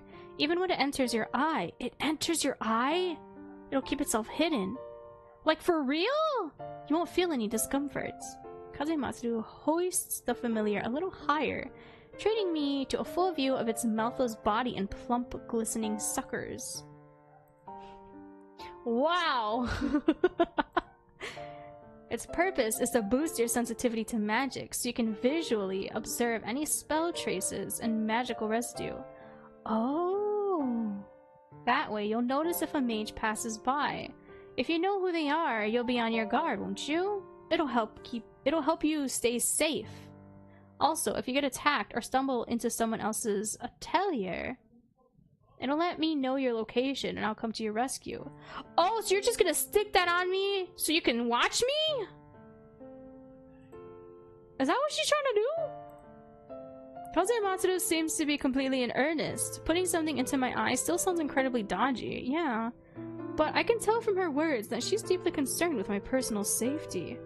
Interesting. Take care, Aaron. Thank you so much for stopping by. I can't speak. I appreciate it. Thank you. Take care. Bye bye. Does this just come with being a cop, or did something happen before? I feel like she has us helping her as like a kind of side deal. I think this is supposed to be a hush-hush operation. I don't think we're supposed to let anyone know about this. I think this is supposed to be a secret. I don't think we're supposed to tell anyone about this.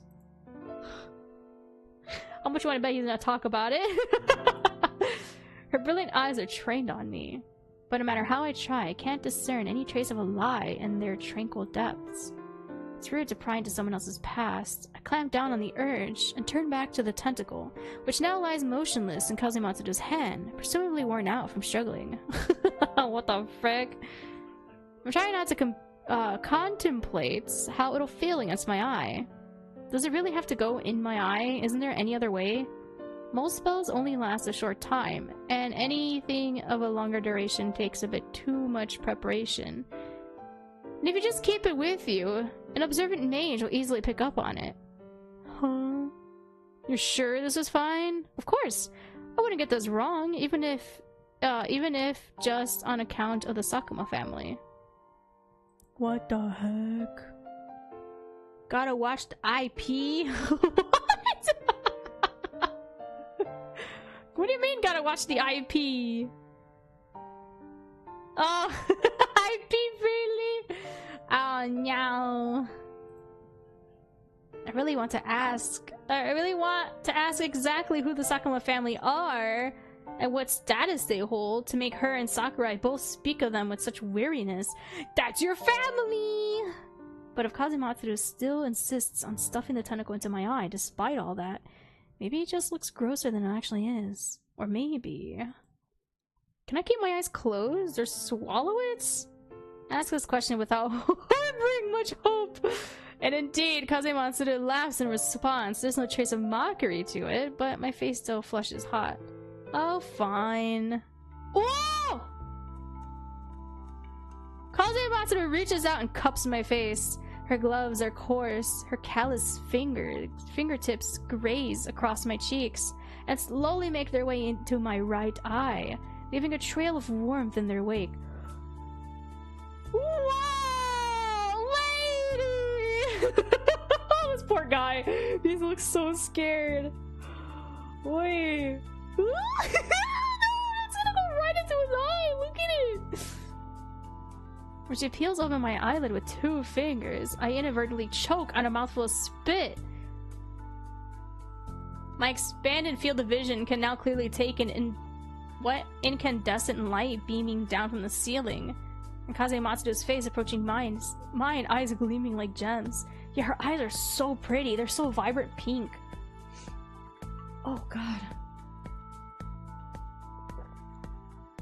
Kazematsu picks up the tentacle. Its pink, its fleshy pink body draws closer and closer to my eye. The tentacle uncoils its tip languorously, swaying in the air. Incandescent, I like that word now. It's such a nice word to say. I forget what it means. Incandescent! Oh.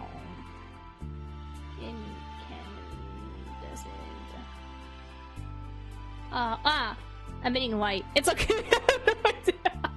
I always get confused with iridescent because they both have the scent thing in it. It's emitting light as a result of being heated. Yes, yes, yes. Sorry, I'm an idiot. I mean, sorry, I was very poorly educated growing up. Now we both learn. Yes, yes, the bright light. Yes, bright light, bright. Who would have thought?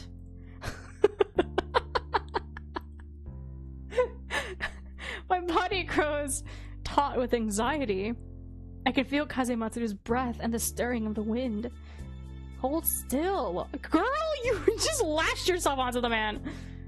I force my eyes to stay open.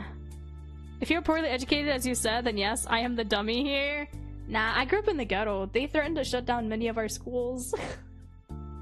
And they did shut down a handful of schools. Yeah, our classes were always overcrowded. A lot of our teachers always quit. We always had budget cuts. It was crazy times, man. Teachers were too lazy or just didn't care enough about us because we're from the ghetto, so they expected nothing of the worst of us. It's crazy, man. Oh, you also grew up in the ghetto? Dang. That's your excuse? That just means I'm just dumb? No, I am just dumb. Like, teachers genuinely did not care because you grew up in the ghetto. It's so weird. It's like, why did you become a teacher? And then you want to teach kids, yet you choose to go to a ghetto school to teach, and then you just treat them like the stereotypes that they're all just gonna become gangbangers or pregnant or dead or in prison, so you don't want to bother helping them? I never understood that. There was like only a handful of teachers, like every other few grades, that actually cared, that actually taught us.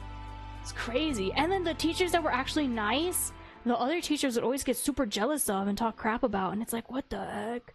They're actually doing their jobs and you're mad about that? It's so weird how petty teachers can be. I think the ghetto here is different than yours, not gonna lie.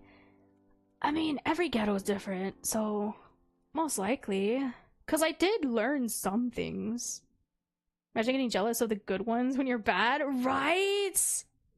Cause like cause I remember, cause it happened in my senior year. There was like a new teacher in my senior year of high school that she actually worked with troubled youth, so she knew how to deal with them. Like even the students that would always literally try to physically fight teachers, she would know how to chill them out. She would know how to talk to them.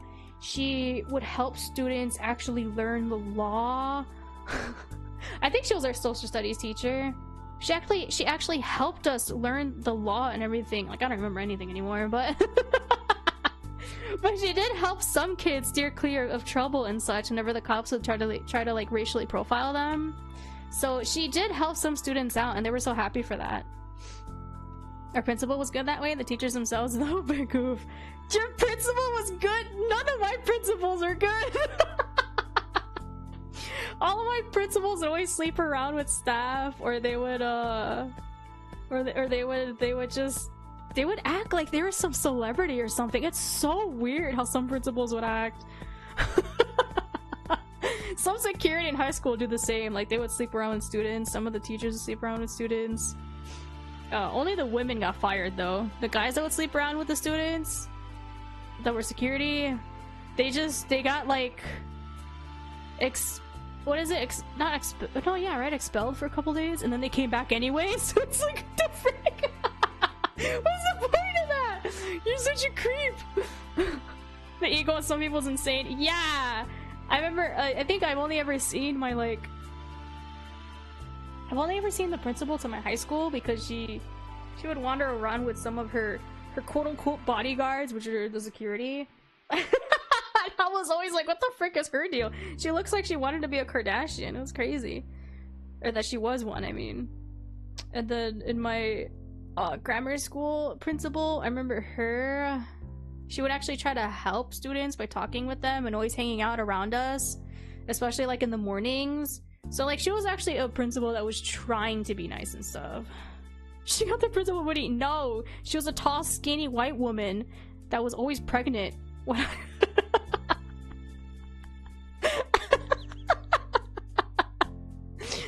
And then my grammar school principal that was actually kind was a very short woman. Very good short stack. She was a very sweetheart though. She was a big sweetheart.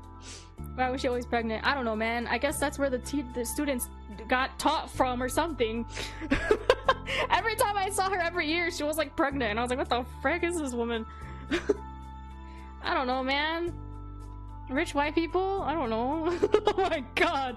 I know a girl in high school that was pregnant every year. She had to take summer school every single year, but I think she did graduate, which shocked me that she actually graduated. Like, I kid you not, she was pregnant every single year, if not twice in 1 year, I think.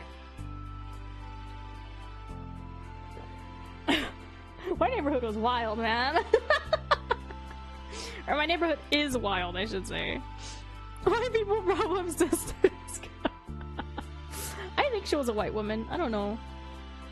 Because my neighborhood is primarily Mexican and black, so like it's always so weird seeing other Puerto Ricans because I'm Puerto Rican and everyone always assumed I was Mexican. And I had to explain, no, my mom's Puerto Rican.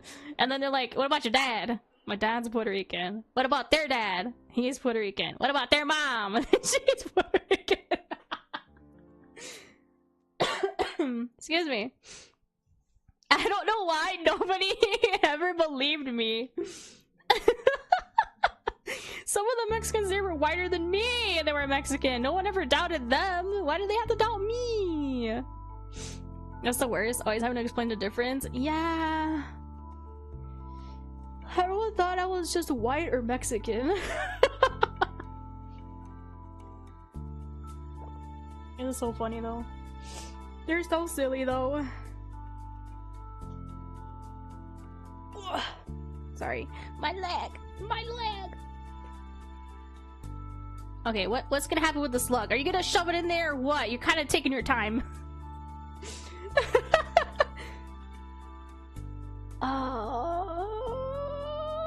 What? There's more than one Spanish speaking class? Actually, yeah. My high school offered French and I really wanted to learn French. Of course. By the time I got to that year, they defunded the school more, so they shut down the French classes. Ugh, excuse me. And the only Spanish classes we had were Spanish for Spanish speakers. Because again, I grew up in a Mexican neighborhood. But I don't know Spanish like that. So I was so confused. Again, my school racially profiled me. And they were like, hey, since you're Mexican, you go into the Spanish or Spanish speaking class. I remember looking at my teacher when he would talk and I was like, what are you saying to me? And even he was like, oh, are you another student that got put in here wrongfully? And I was like, yeah. So he let me do nothing. It was cool.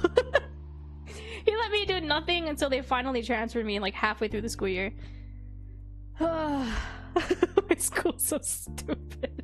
And even that class, the teacher was a French teacher, but because they defunded the French classes and canceled them, for some reason they forced the French teachers to teach Spanish even though they didn't know Spanish.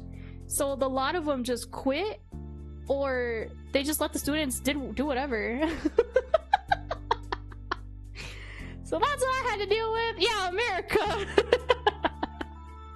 It was so bad, man. We did nothing that whole class. That was just a boring class. Oh god, we had to stay in there for an hour or 2 hours. I forgot how long classes used to be. That was so boring though. What the heck, man? Schools suck. I wish I could have learned some things though. Oh wow. Instead I just learned things that I already knew. Yeah, it feels good not having to go to school no more. But it also feels kind of boring because like what the heck am I gonna do with my life? I don't want to have to pay for this. Because similar things happen in college too. But then again, it depends on what you're going for. I didn't know, so... I don't know, my college first year was kind of meh. I regretted going. And now I gotta pay an arm and a leg for that. Frick. If you're unsure, do not go to college. That's all I'll say. Okay, my throat hurts. Live, laugh, love, lie. Yes, yes. Live, laugh, love, lie. Exactly.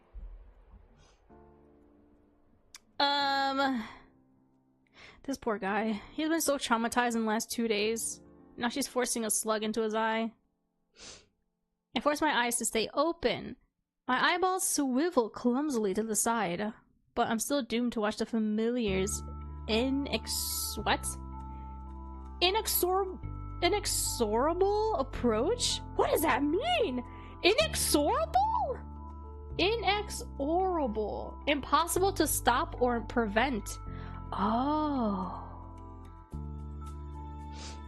Wait, cannibalism? Are you the main character? Because apparently he ate people. Well, at least that's what he thinks. Same thing with her.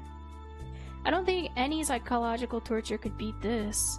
The instant it settles on my eyeball, I instinctively blink. Did it work? Oh yeah, we learned more words! Yay, learning. Everything goes dark. All I sense is that touch upon my eye. Vivid and unmistakable. You can feel it? It's not like having a contact in your eye or water droplet in your eye. It's just...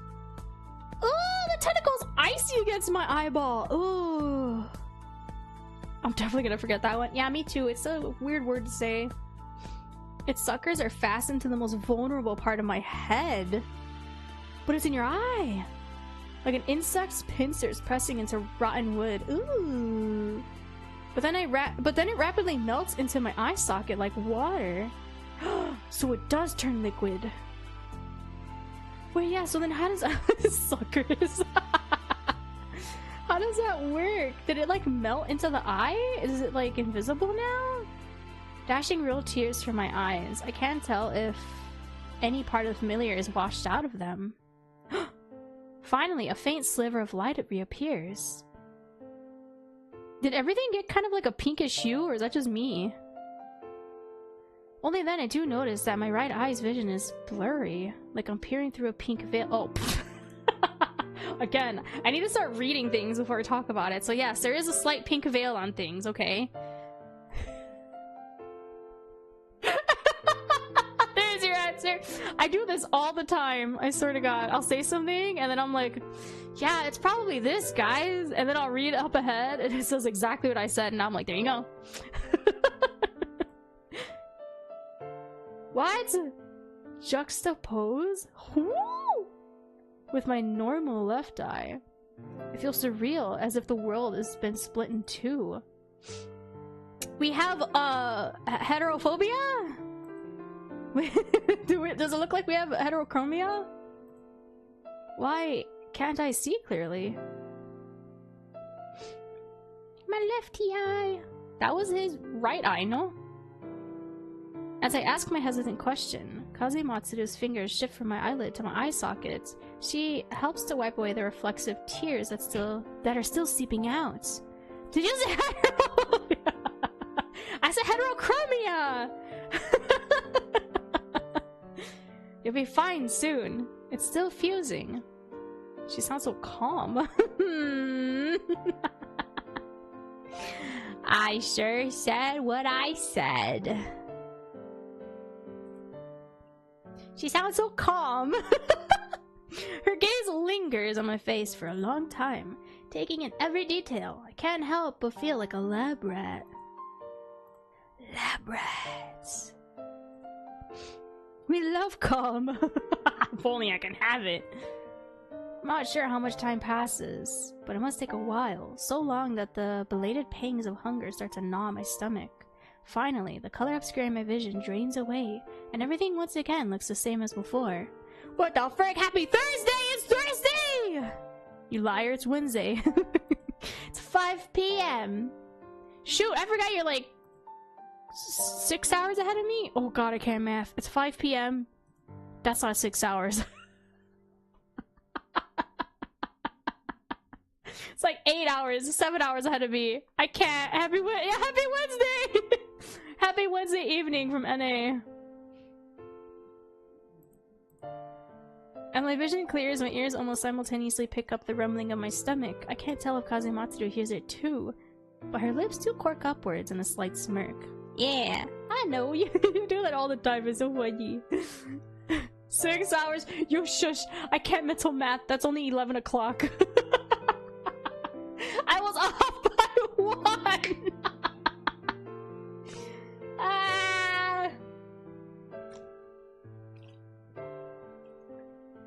I hope I can sleep tonight. I chugged a whole bottle of caffeinated juice.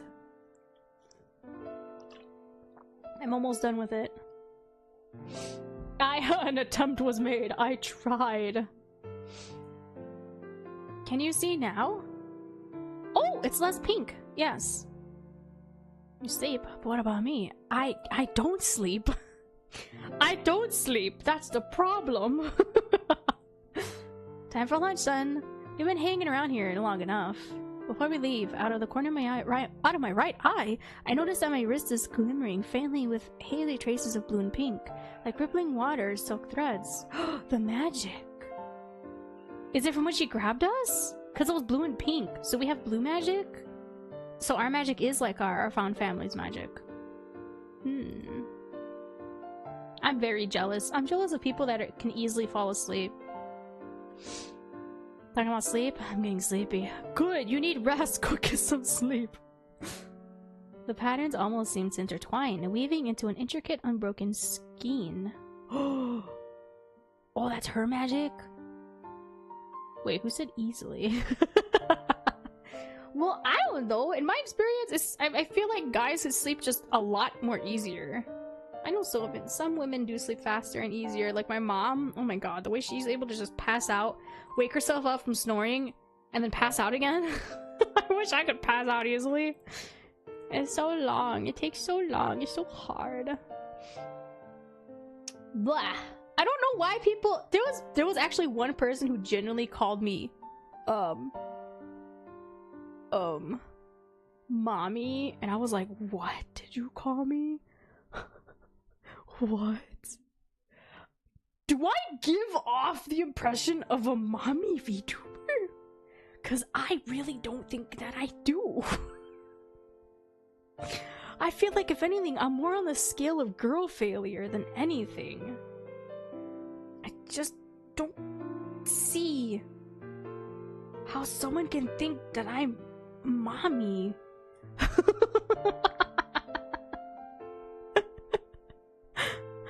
When you tell people to do what to do, yeah? What?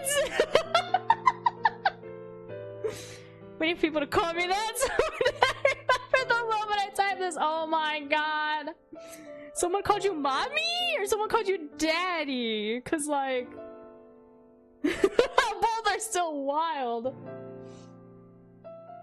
Mommy! Mommy, sorry. Mommy, sorry. What? That's wild. I don't get it, man. What makes you a mommy? What makes you a mommy? Mother. I don't think I'm mother. I think I'm girl failure.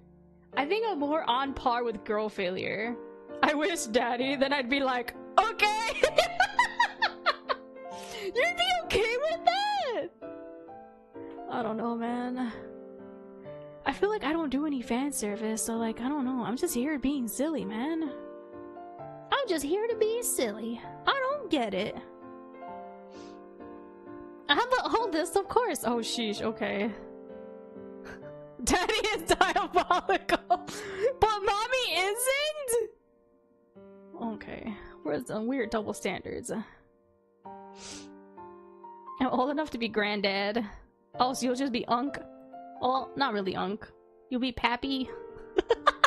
You'll be old Pappy. Old Pappy.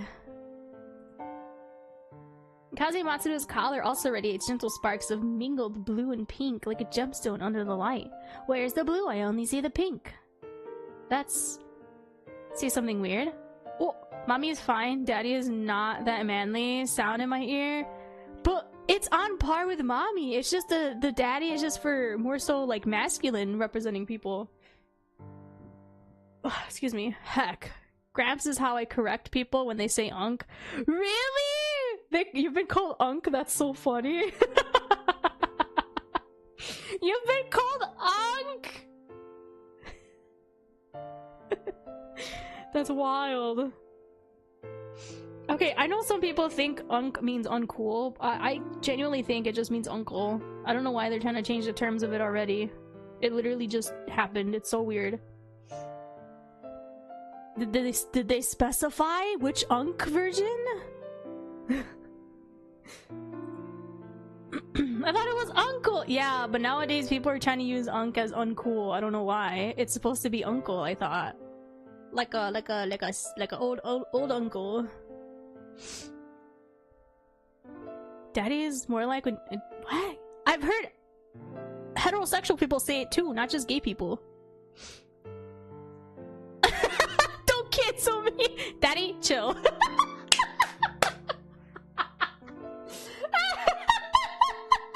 The daddy chill took me out. Wait. Daddy, chill. Papi, cálmate.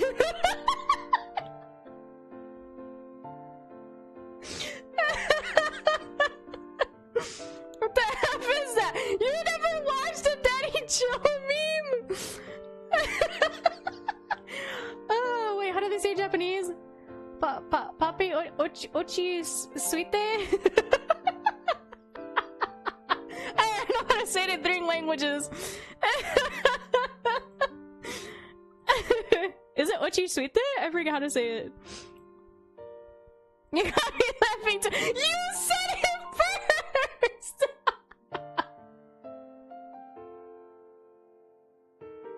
Oh my god, that made me go into a coughing fit. I laughed too hard.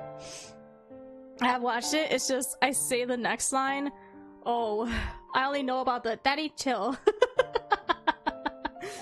Yeah, but I said it to be funny, not to laugh.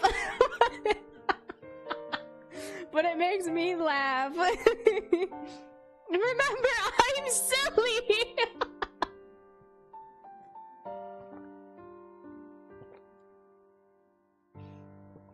Oh god, my throat is so dry.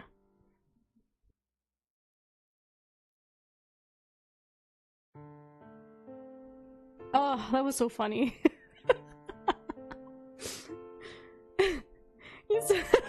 But I said it to be funny, not to laugh. Wait, I just realized funny is to laugh, though, is it not? Don't be yourself like I did. Go to the bathroom. No, you're shitting yourself. No.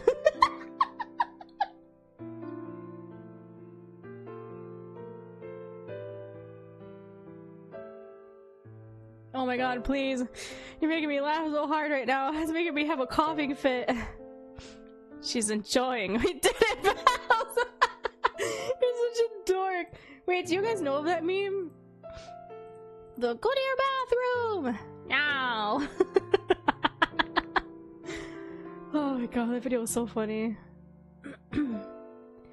Oh, my throat hurts. I had a coughing fit because my throat's so dry and I keep laughing.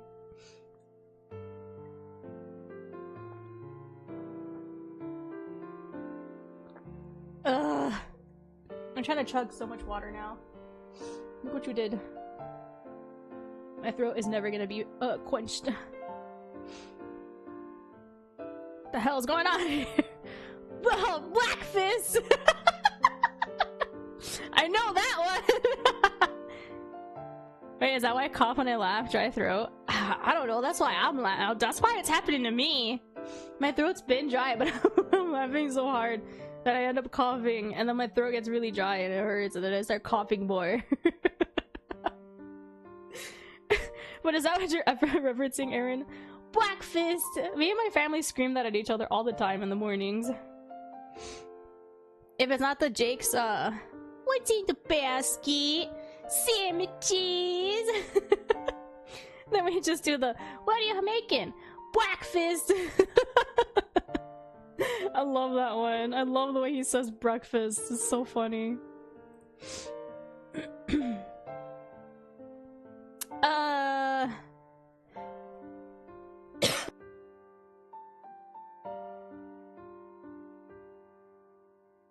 Oh my god. Oh, my throat. Wait, I'm dying. You don't read yet.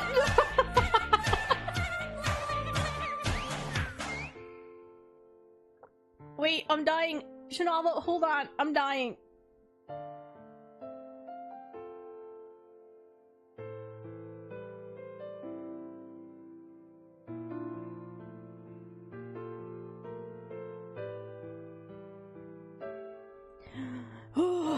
Hi, thank you so much for the raid. I'm sorry. I had a really bad coughing fit from laughing so hard from my chat being so silly right at the best time. My throat is killing me. Oh, my throat hurts so bad. Oh my god. So I keep laughing and it's making me want to cough again. Well, hello. I hope you're doing well. How did your stream go? What did you do? What did you play? I hope stream went well. I hope everyone had fun. Hello, welcome. Oh, my throat. Oh, my throat. Chihuahua! I forgot the N. Stop calling me mom! I'm no one's mother. Except for my cats. Oh, I'm sorry, I usually mute. Oh god, I'm dying.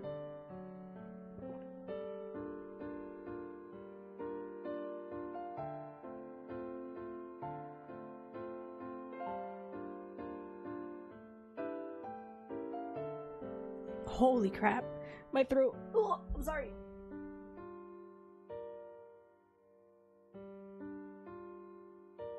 No! Chat made me laugh so hard. I started having coughing fit. If you thought he was gonna watch over us, I don't know. She's exploding. Yeah, I'm imploding my insides. I'm a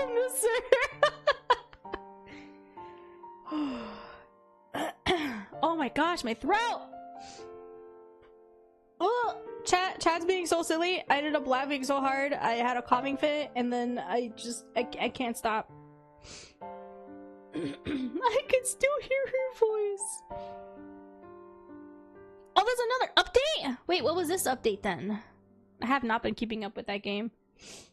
I've been wanting to, but there's too many games with too many events, and I just don't have time.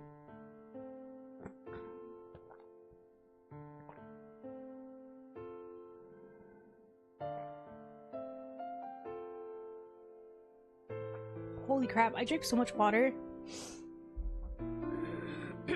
Oh my god, my throat. I'm so sorry. I'm so sorry. Oh, Lady and the Tramp. Ooh. Oh, it's so cute. For Valentine's Day.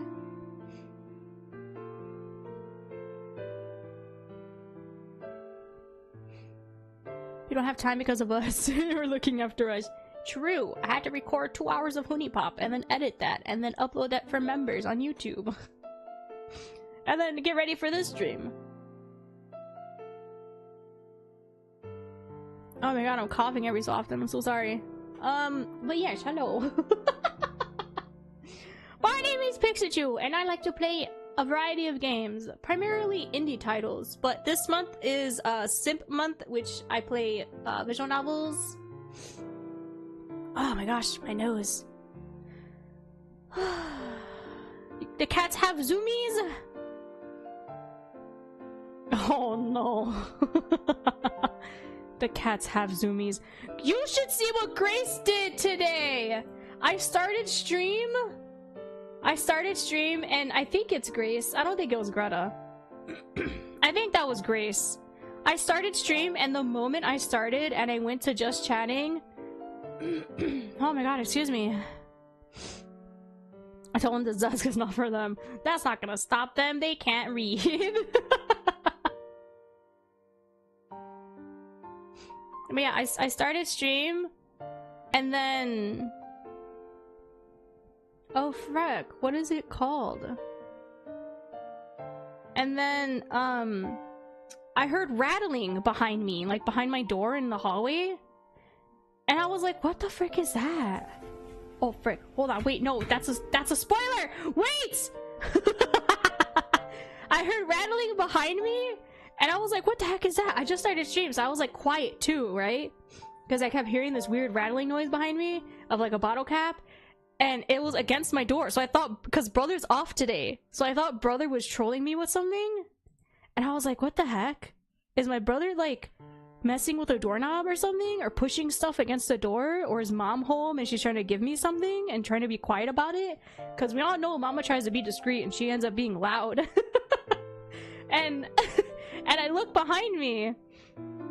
And I look down because I see these little paws. I see little paws on my door, under my door. I see little paws. And then the next thing I know, I see a bottle cap just fly into my room. And then when I told chat about it, this happens. Whoops.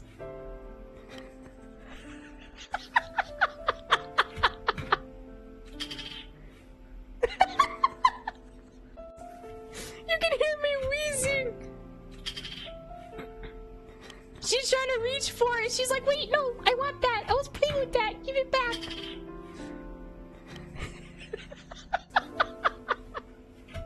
That literally happened as I started to stream. Oh my god. I wonder if that's Grace. I can't tell with that little freaking... Her paw looks like a raccoon paw. I can't. Is that Grace's paw? I can't tell if that's Grace or Greta because they both have half socks on their paw.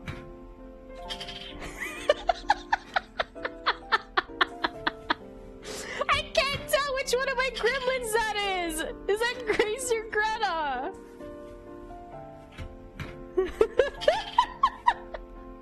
So yeah, that's how we started stream today. I heard rattling behind me and I was like, what the frick is that? And then I see a bottle cap shoot out from underneath my doorway and then I see little paws trying to grab at it. So I don't worry, I flicked it back into the hallway. They're fine. They haven't came back yet. I think it was Grace. Grace likes to steal bottle caps, by the way. It doesn't matter how big they are either, because I remember my brother, she stole his pill jar bottle cap, and then she stole my Arizona tea bottle cap from like the big bottles.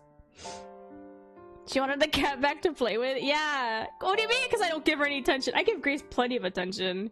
She just likes to steal them. Oh, excuse me, I had to burp. Grace just loves bottle caps. She likes the little rattling noise it makes. You hear it. She likes that rattling noise. That noise. She likes that noise so much. It's so funny. So if you ever make that noise with a bottle cap, she'll come running over to you, expecting you to give it to her. Oh my god, excuse me. But her paw looks so funny. She looks like a little raccoon.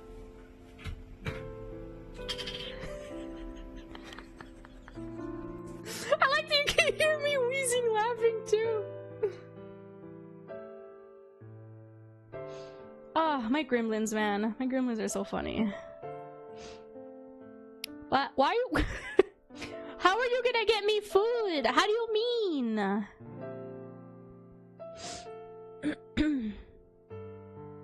Excuse me, I'm not sure, bro. I'm sorry. Excuse me. But yeah, we're playing this visual novel called Taisho Romance Theater. It's the demo, and I didn't finish it last time, so I'm playing through it now. Oh, excuse me. And so we got into an accident, a train accident, and this cop showed us the reports of that, because we got memory loss from it as well. What do you mean what you want? No, bro. Bruv. What? Excuse me again, I'm not your bro again. Dang, okay. Sheesh. And I don't remember... I haven't played this game since September, by the way. So there's a lot of stuff that I forgot about, like magic being a thing in this world. But yeah, so she's a magic user. She's a part of a special force of the police that work with magic. And excuse me. And apparently we also know magic, but we don't know how to utilize it yet. So she kind of shoved her familiar into our eyeball, into our right eyeball, like literally right before you guys joined us. So yeah, that's what we're dealing with right now. We have a slug in our eyeball. Oh my gosh, excuse me. Oh, my throat. Oh god, you can't even read the cutie note no more because you slapped on the face note. Oh my gosh, my throat. I'm so sorry. Yeah, some kind of glowing pattern. Oh yeah, and she said the slug will help us find traces of magic. So we found some around our wrists because that's where she grasped us. She firmly grasped it, so that way she can help us find our like magic within us. And now she gave us her slug so that way we could like physically see it ourselves. Wouldn't be sorry, the face note makes you evil. It does. It's all because of the laughter. What? My throat? I know, I laughed so hard I had a coughing fit. Oh gosh, that hurt a lot. Yeah, some kind of glowing pattern. So yeah, now we found some more on her neck. Oh, that's right. What you're seeing are the traces of your magic and mine. So our magic is blue. So then does that mean that our found family also have blue magic? Do they also have blue magic? Excuse me. Remember, if you spot traces like this, that's when you have to be aware of everything. Absolutely everything. Oh yeah, and someone's trying to come after us, apparently. That scared me. Having said her piece, Kazematsuru shoves open the door of the archives. Of the archives! It suddenly dawns on me what her expression back then reminded me of. Oh, everyone enjoy the visual novel. Yeah, you need to go eat peas. Take care, Erin. Thank you so much for stopping by. I appreciate it. Have some good sleeps. Oh, myself. Last night when I was in the hospital washroom rinsing my face with cold water and caught sight of myself in the mirror. Why are you still standing around? Don't you want lunch? Oh, she's gonna give us lunch? It was nice meeting you too. Thank you. I appreciate it. My chain of thought cut off. I reply by instinct. Coming. Why is there so much? What? Oh! Isn't there a standard portion? Wait, of what? Standard? The cheese scared me. That's our standard portion right there. How dare you go with it? What do you mean, how dare I go with it? Go with what? The police officer? She was giving us free food, a lunch. And you guys gave me free food as well. Jeez. Is that really so wrong? Nice meeting you! Nice to meet you too! Jeez. Careful how you hold that, or it's going to spill. Hey! Whoa. Oh my god, another new CG. Oh wait, her hair's shaved here? Excuse me. It takes a while before Kazematsuru and I settle down in our seats at the police canteen. Oh. It's the middle of mealtime. The canteen is already crowded with cops wolfing down their food. Kazematsu's entrance was met with numerous stares. Some supposedly covert, others completely overt. My hand is still scalded red from the piping hot ceramic. Oh my god, did we touch the hot bowl with our bare hands? You couldn't grab napkins or something? One bowl of food between the two of you? Oh my god. Are you telling me the police officer is a romance option? I almost knocked over the food and the culprit is sitting before me. The steaming The steaming bowl heaped with katsudon, sorry. Seriously, what's with you? Bear. Who's a bear? Were you... Oh, never mind. It's not like you've ever had to carry anything yourself. What is that supposed to mean? You think we're some fancy rich boy? Oh, that's what I'm saying! Oh, the bare hands. Not that kind of bear. Kazematsu's words contain a veil of accusation of silver spoons and a pampered upbringing. Just because of our last name, we don't have memory of that family. Our family is the found family that are the traveling performers, and I have no immediate rebuttal. After all, the one who just picked up a tray, almost overturned it, had to hastily catch the bowl before it toppled, and it ended up burning his own hand. That was me, right here. Kotori Sakuma. But this bowl of katsudon is indeed enough to tempt a hungry person, let alone me. I've been ravenous for a whole night and a half day. Oh, had half a day. Wait, so we haven't eaten at all since that accident? Oh yeah. And our fun family was massacred, by the way. There was only like 3 survivors. It was us, another person, and someone who's in a coma currently. So yeah, we're being hunted, guys. Oh. The greasy aroma of fried food fills my nostrils. The air is thick with steam and the sweetness of sauce. Even before taking a single bite, I can imagine the sensation of the succulent meat giving away between my teeth, and how it'll mix, with the soft steamed rice to form satisfying clumps. We're not being Oh, I thought you said haunted. I was like, we're not being haunted, we're being hunted. Yeah, we're being hunted, and I don't know why. I think it's just our family trying to get us back, because they saw us again. I forgot how long the time frame was. Since the accident, us losing our memories, finding our newfound family. I ate a mouthful of the rice soaked in rich brown sauce, then a second and a third. I don't scrape my chopsticks against the rim of the bowl, and I don't gulp down my food so fast in front of Kazematsuru. That's all I manage right now with my remaining self-control.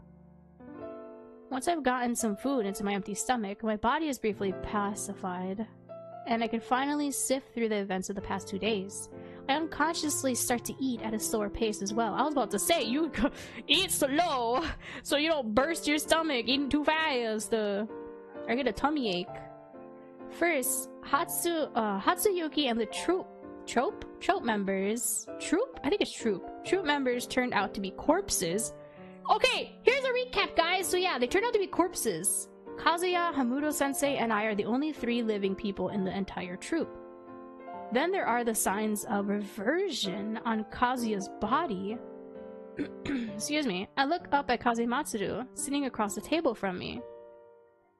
She wants to track down the worshippers of that white monster. So that was a type of god.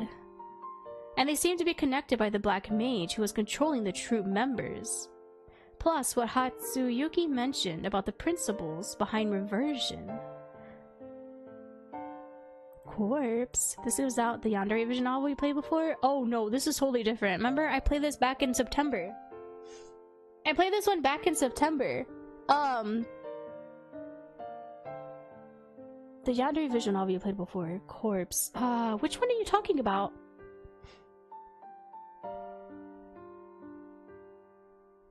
You're talking about the one from the other day? House of Petals? So far, I haven't... The only Yandere one I played was House of Petals this month. The one before that was the yaoi one.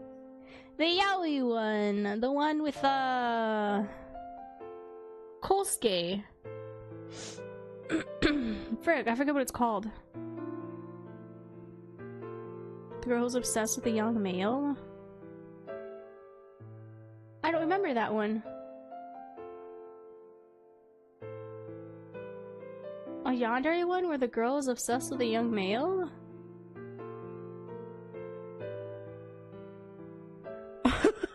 Wait, I don't remember that one.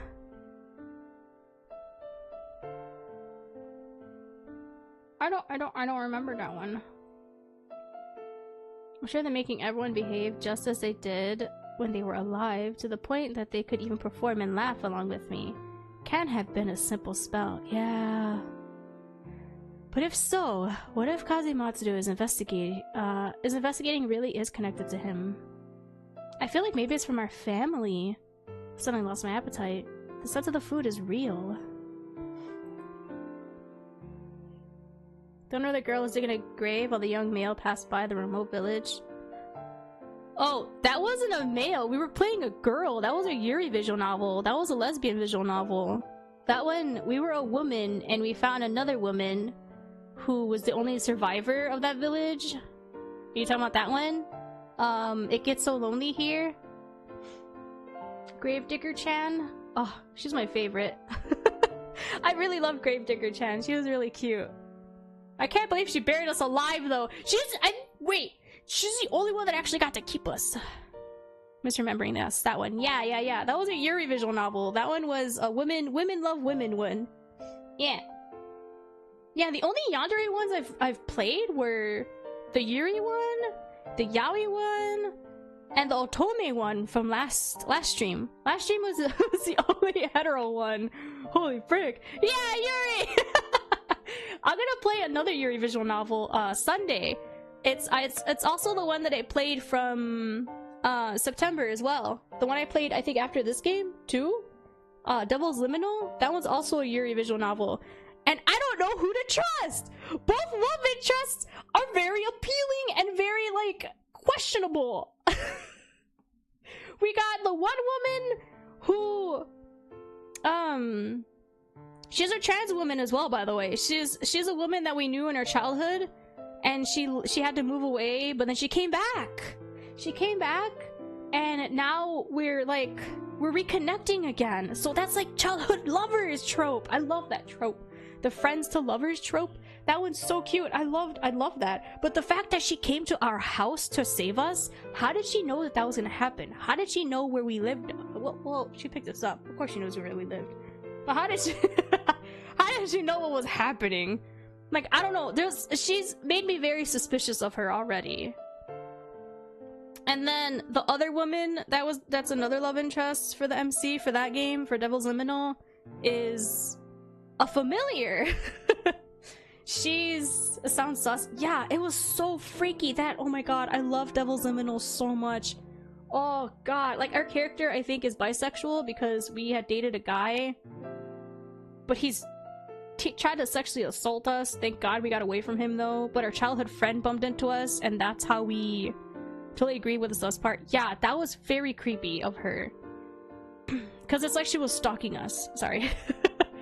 And it scared me. But yeah, the fact that she saved us though from our ex predator that also was our ex and also was a freak trying to assault us again. That was gross and creepy. But I'm grateful that she saved us from that. But a little girl knows what she wants. I love the yandere trope a lot because yeah, I watch someone that's so obsessed with me that they only have eyes for me, that they only want to protect me and see good and want me to be happy. I want that. But dang, girl, that was a little sus for me. That kind of freaked me out a little. But the familiar woman, I like her a lot. I like her a lot. Frick, what was she? Was she like a cat? Oh yeah, she's a black cat. She's a black cat woman. And she's helping us out with the ritual. We helped not bring her to life, but help her become humanoid again. So I don't know, I think I'm leaning more towards her now. Our childhood friend is a little sus to me, which is weird. You think I trust her more than someone that we just met, but this person that we just met knows more and is actually talking to us about a lot of these supernatural things that are happening to us. So I'd rather trust her over our best friend that's not talking to us or answering our questions about things, you know what I mean? Because why are you being so secretive, girl? Hi, Pigs, I'm late. You're not late, it's okay. Hello, Owing, I hope you're doing well. Oh shoot, I just noticed the time. I have half an hour to go. We are not finishing this game today. I had a laughing fit for like half an hour of stream. I'm so sorry. It's gonna take me another stream to finish this. Probably next week. I'll probably play Overwatch next week too, because I just wanna... I just want to grind the Sanrio stuff. The sense of food is real, and so is the pleasure I felt as I chewed it. But now it might as well be sawdust in my mouth. I'm full. He just says he's full. The eyes are a window for the wordless communication. How I wish I could bury mine beneath the table right now to keep Kazematsuru from fathoming my guilt. It's all because of the side effects of chat distracting you? No, it's okay. You guys are doing fine. That's fine. More streams, I'm okay with that. Yeah, it's fine. We're just dragging this one out. It's okay. I really like this one, so I want to give it the proper time. It's okay. It's fine. She hasn't interrogated me like a criminal. Yeah, she's been kind of patient with us. I'm very surprised by that, because I thought we would be... I thought we would be suspect number 1 because of the way our coworker died. But because we talked to her about seeing that creature that came out of her and flew away, she's like, wait a minute. Tell me everything! She's being really, really, like, gentle with us, kind of. And very helpful. But as her gaze descends on me, I feel anxious as a petty thief spotted by the police. Oh, I get it. It's tough being an actor, huh? If you're done, I'll send you home. Remember, to get used to wielding your magic. It'll take me a while anyway to spread the news of what you've been through. I'll let you know when it's time. About what happened in the theater? Kazematsuru pushes herself up from the table as she speaks. Oh, okay. When we exit the canteen, the sun is already high in the sky, finally giving off enough heat to melt the snow. Kazematsuru says nothing as we walk, and neither do I. I simply follow behind her, head bowed. I lose track of how many times I falter, but just as I'm about to speak, Kazematsuru suddenly stops walking. Who is that? I freeze, startled. Standing in front of us is a youth. Is a youth? Wait, are you like related in some way? You both have bright pink eyes. Wait, the music got so loud. He looks quite young and remarkably haughty. His feet are firmly planted squarely, blocking our way. Uh-oh, she's angry. So, you found more cannon fodder, Captain Kazematsuru. If I still had any doubts as— okay, this is so loud. Oh no, not script. Whoa, why is that so loud? I'm so sorry. If I still had any doubts as to this youth's identity, his hostile greeting has cleared those up. Kazematsuru folds her arms. Even without seeing her face, I can hear the chill in her voice. That's none of your business, Kijimoto. Oh, wait, what is— why is he snickering now?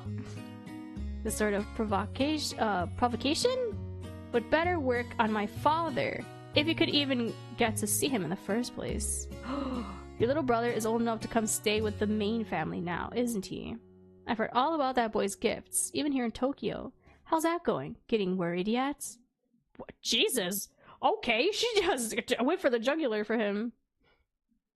The youth's pale face gradually floods with red. I can hear the gnashing of his teeth, his nostrils flare and quiver, and his hands at his sides ball into tight fists. Ooh, he's a picture of swelling fury, but under Kazematsuru's stare, he can't keep his voice from quaking. Is that supposed to scare me? He's just a little brat. Oh. Okay, who are you then? Are you guys family? And the main family still hasn't named you as heir. Oh, okay, now they're just— the girls are fighting! The girls are fighting! Isn't that because of your screw-up? You think you're any better off than me? I frown. No matter what, he's taking things a bit too far. And it's obvious that he doesn't intend to let us go anytime soon, but— I briefly skim through the roles I've played before, and then, with a practiced smile, I tilt my chin just a little. Just like Kazematsuru taught me, I let my desire flow from the tip of my tongue back towards my heart. We're using magic? Wait, so have we used magic before? Oh god, I don't remember. And the magic comes cascading from my heart, taking over my tongue. Maybe I really am talented, as Kazematsuru said, but right now I couldn't care less about that. Why does he look scared? Itsuru, who is this? Kazematsu's twitch is barely perceptible. Then she recovers and picks up the thread right where I left off. Wait, yeah, we dropped her first name? Thankfully, this Kijimoto-san didn't notice. Ah, nobody worth knowing. One of those good-for-nothing Kazematsu branch spawn. Oh, wait, but she's also Kazematsu. What? Kijimoto's already flushed face takes on an even— he's getting angrier! You can see the vein throbbing in his forehead! Takes on an even deeper hue of a drunk man. His brows shoot up and he glares daggers at me as if he's on the verge of flinging curses. The words that come hurtling from his mouth make my eardrums twinge in discomforts. And who is this boy toy of yours? How dare you criticize me? Oh! He called us a boy toy?! Oh, sheesh! So you're saying I have a chance with her? I'm sorry.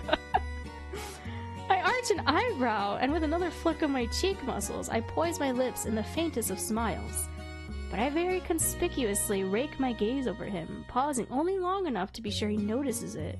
Then I turn away again and pay him no further heed. A gesture like this isn't aggressive, just impolite at most. But it might as well be a red rag to a bull. Before he really does punch me in the face, I step forward, right into the path of that trembling fist. He takes a reflexive step backwards, and I speak loud and clear so that all three of us can hear it. Wait, he tries to punch us in the face?! Oh my, what a surprise! Me? A boy toy? I love that she laughs too! This time, Kazematsu really does audibly scoff. She shoots a scornful glance at the seething Kijimoto and tips her chin upwards. Only a brain-dead imbecile could mistake a member of the Sakuma family for a boy toy.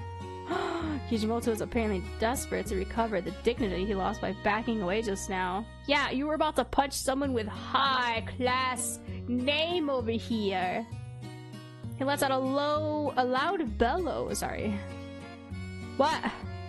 Talk about Avatar: The Last Airbender? Oh my god, I literally spoke about that earlier this stream too. Huh? Out of context. Fun fact, The Last Airbender, when Zuko makes bad decision, the left side of his face mark makes showed. Wait, what? What do you mean? When he made a good choice, the right side of his face showed, not the burn mark? I never noticed that. I've been wanting to rewatch that series, to be honest. It's been a while. Bad decision. I mean, that's probably because he wanted to do good is why. He feels like he needs to atone for his his father. That makes sense. By bad decisions, it's only the scar side that shows, and then when he's doing good, it's the unscarred part. I think that's what they were trying to convey.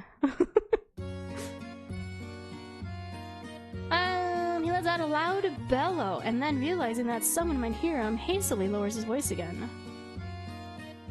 Itsuru, I forgot her name was Itsuru.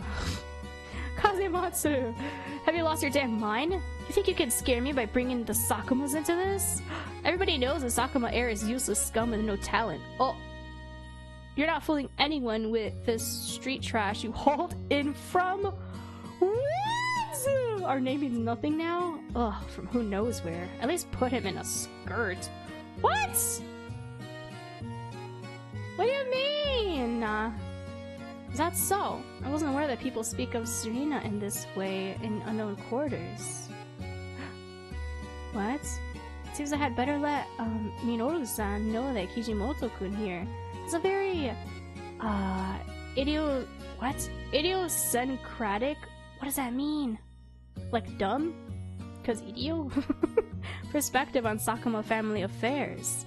And you too can probably confirm with Minoru-san whether or not my surname is Sakuma. Scoff. I let my mouth open wider as I speak. I want to be sure he sees my tongue brimming with magic. It feels like a burning brand in my mouth. What? Well, it wasn't really his bad decision. He didn't make that bad decision. His dad forced that onto him. His dad forced that battle onto him, no?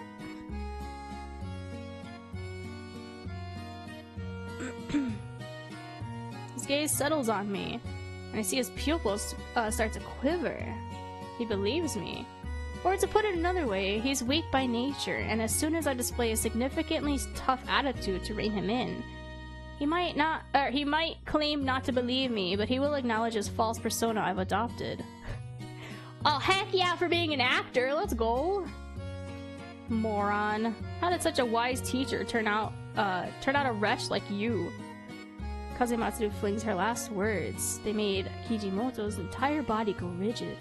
You think that as the eldest daughter and the heir, I won't take the family's interest seriously and kowtow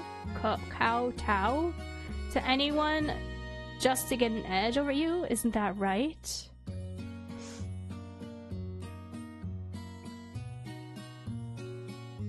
He questioned the general, and the general was acting on his father's order. Questioning someone isn't a bad decision, though. Like, I don't know. The question the general was questioning, so his father's orders. I feel like his father just hated him, so he wanted a way out to get him out or something. I think that's all it was. I don't think questioning someone's decisions is being bad. I don't know. That's just me. All this stubborn wrangling isn't gonna make your walnut-sized brain any smarter. After so many years in Tokyo, you still haven't grown at all. It's a real shame. Also, if I let my father know that you insulted Sakuma-san and jeopardized the relationship between our families. Oh, so there's a relationship between— Okay, guys, we have a chance. We have a chance to be with her, I think. Well, you better think through how this might hurt your chances against your brother. Scram, get out of here. The way he just... Kazematsu waves him away briskly. Brusquely, I think. Through my right eye, I watch a flurry of pink wind send the youth reeling. He staggers back a few steps, clearing our path. Why does he keep saying the youth? A chance! Yeah, I think we have a chance to be with her.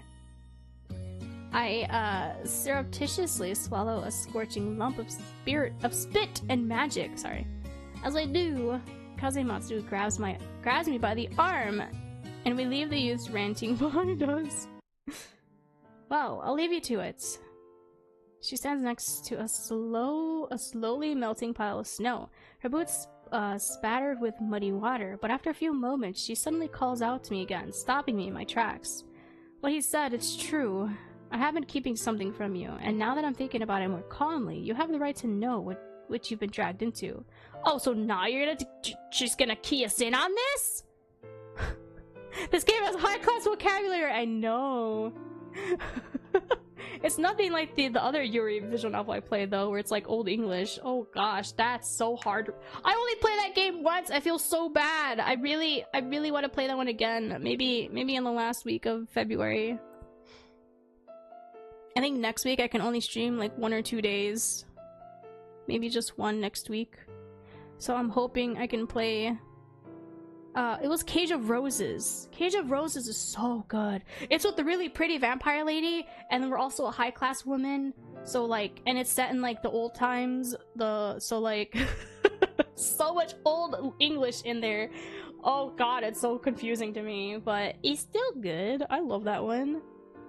I really want to see how their romance blossoms too between those two women. I'm really excited to play that one again. I definitely need to play that one again. But this was the only time I could speak honestly about it.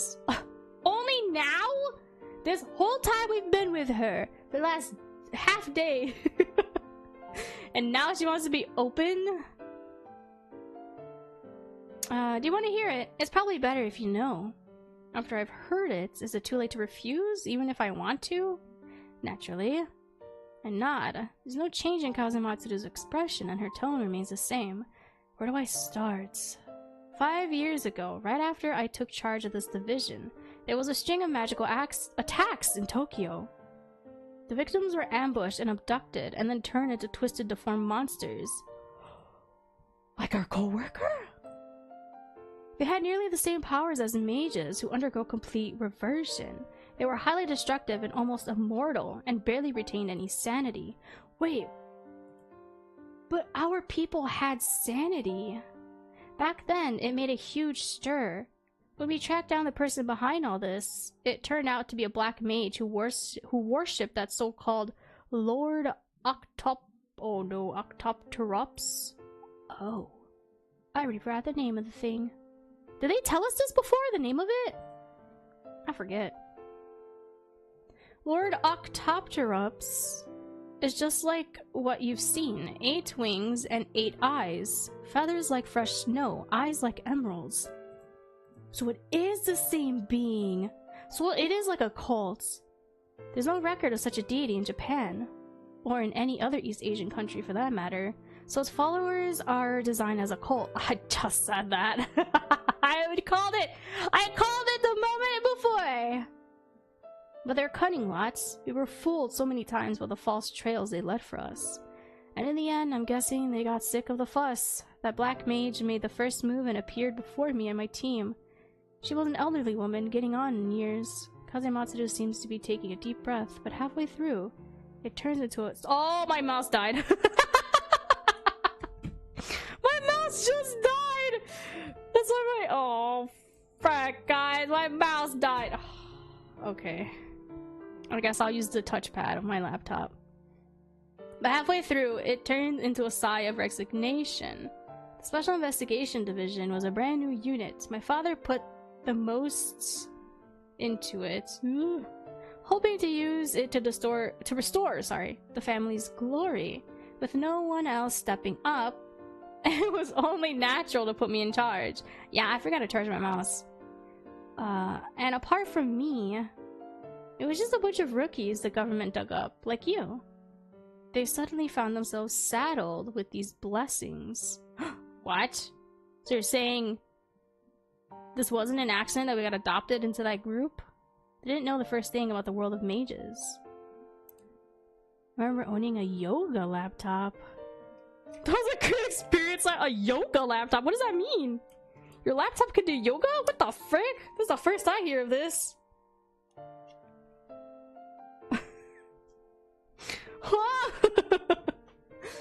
They weren't sharp enough, or alert enough, or ruthless enough, or strong enough. Being too soft-hearted got everyone killed, and I was the only one who barely got away. It's right about that. Kazematsuru coughs twice. Her eyebrows sagged from their perpetual arch? Yes. And her eyelids droop. She gazes down at the snow, and it slowly melts into the soil, frothing with tiny bubbles. What? What do you mean it froths? Excuse me. Oh, it could be used like a tablet. You can fold it back. Ah, I see what you mean. I think my mom has a Chromebook just like that. I thought if I went to fetch backup, we could at least bring this one person to justice. But she, or the people backing her, they weren't people the Kazematsuru family could touch. That was when I learned that sometimes power is more useful than the magic you know. Wait, power is more useful than the magic you know? Like your family's ties kind of power? I regret it. But what good does regret do? She shuts her eyes. When she opens them again, those brilliant eyes lock onto me, clear as glass. I can't let this go. There's no, that's why no matter what, even if it means dragging innocent people into this, I have to see her dead. So, yeah, it sounds like it is the same person then. Or same being. I don't care if she's protected by wealth or power or the other families. If I can't make her confess her crimes in the open, I'll fall back on the older ways. She stays perfectly calm to the very end, just as she said, but for some reason, I feel as if those turbulent emotions are roiling beneath her icy surface. I've told you as much as I can. The rest will give anyone nightmares. You wouldn't enjoy it. I mean, I can't sleep anyway. Tell me. The wind has blown her hat a little crooked. She catches hold of it, then wheels around and heads back to the entrance of the police station. Hold on. What? You told me before that all I have to do is find them, or wait for them to get in touch, and then give you the information. That's right. So we're gonna be a mole? We're gonna be a spy! Oh shoot, okay. And the rest, all that dangerous stuff, I'll handle it. It's got nothing to do with you. So at least you don't have to feel guilty about me. Woo! Got a real sharp tongue, you know. I'm sorry. A mole spy is the worst! Well, we gotta do it, I guess. Hold on, I really want to charge my mouse. Let me get the charger.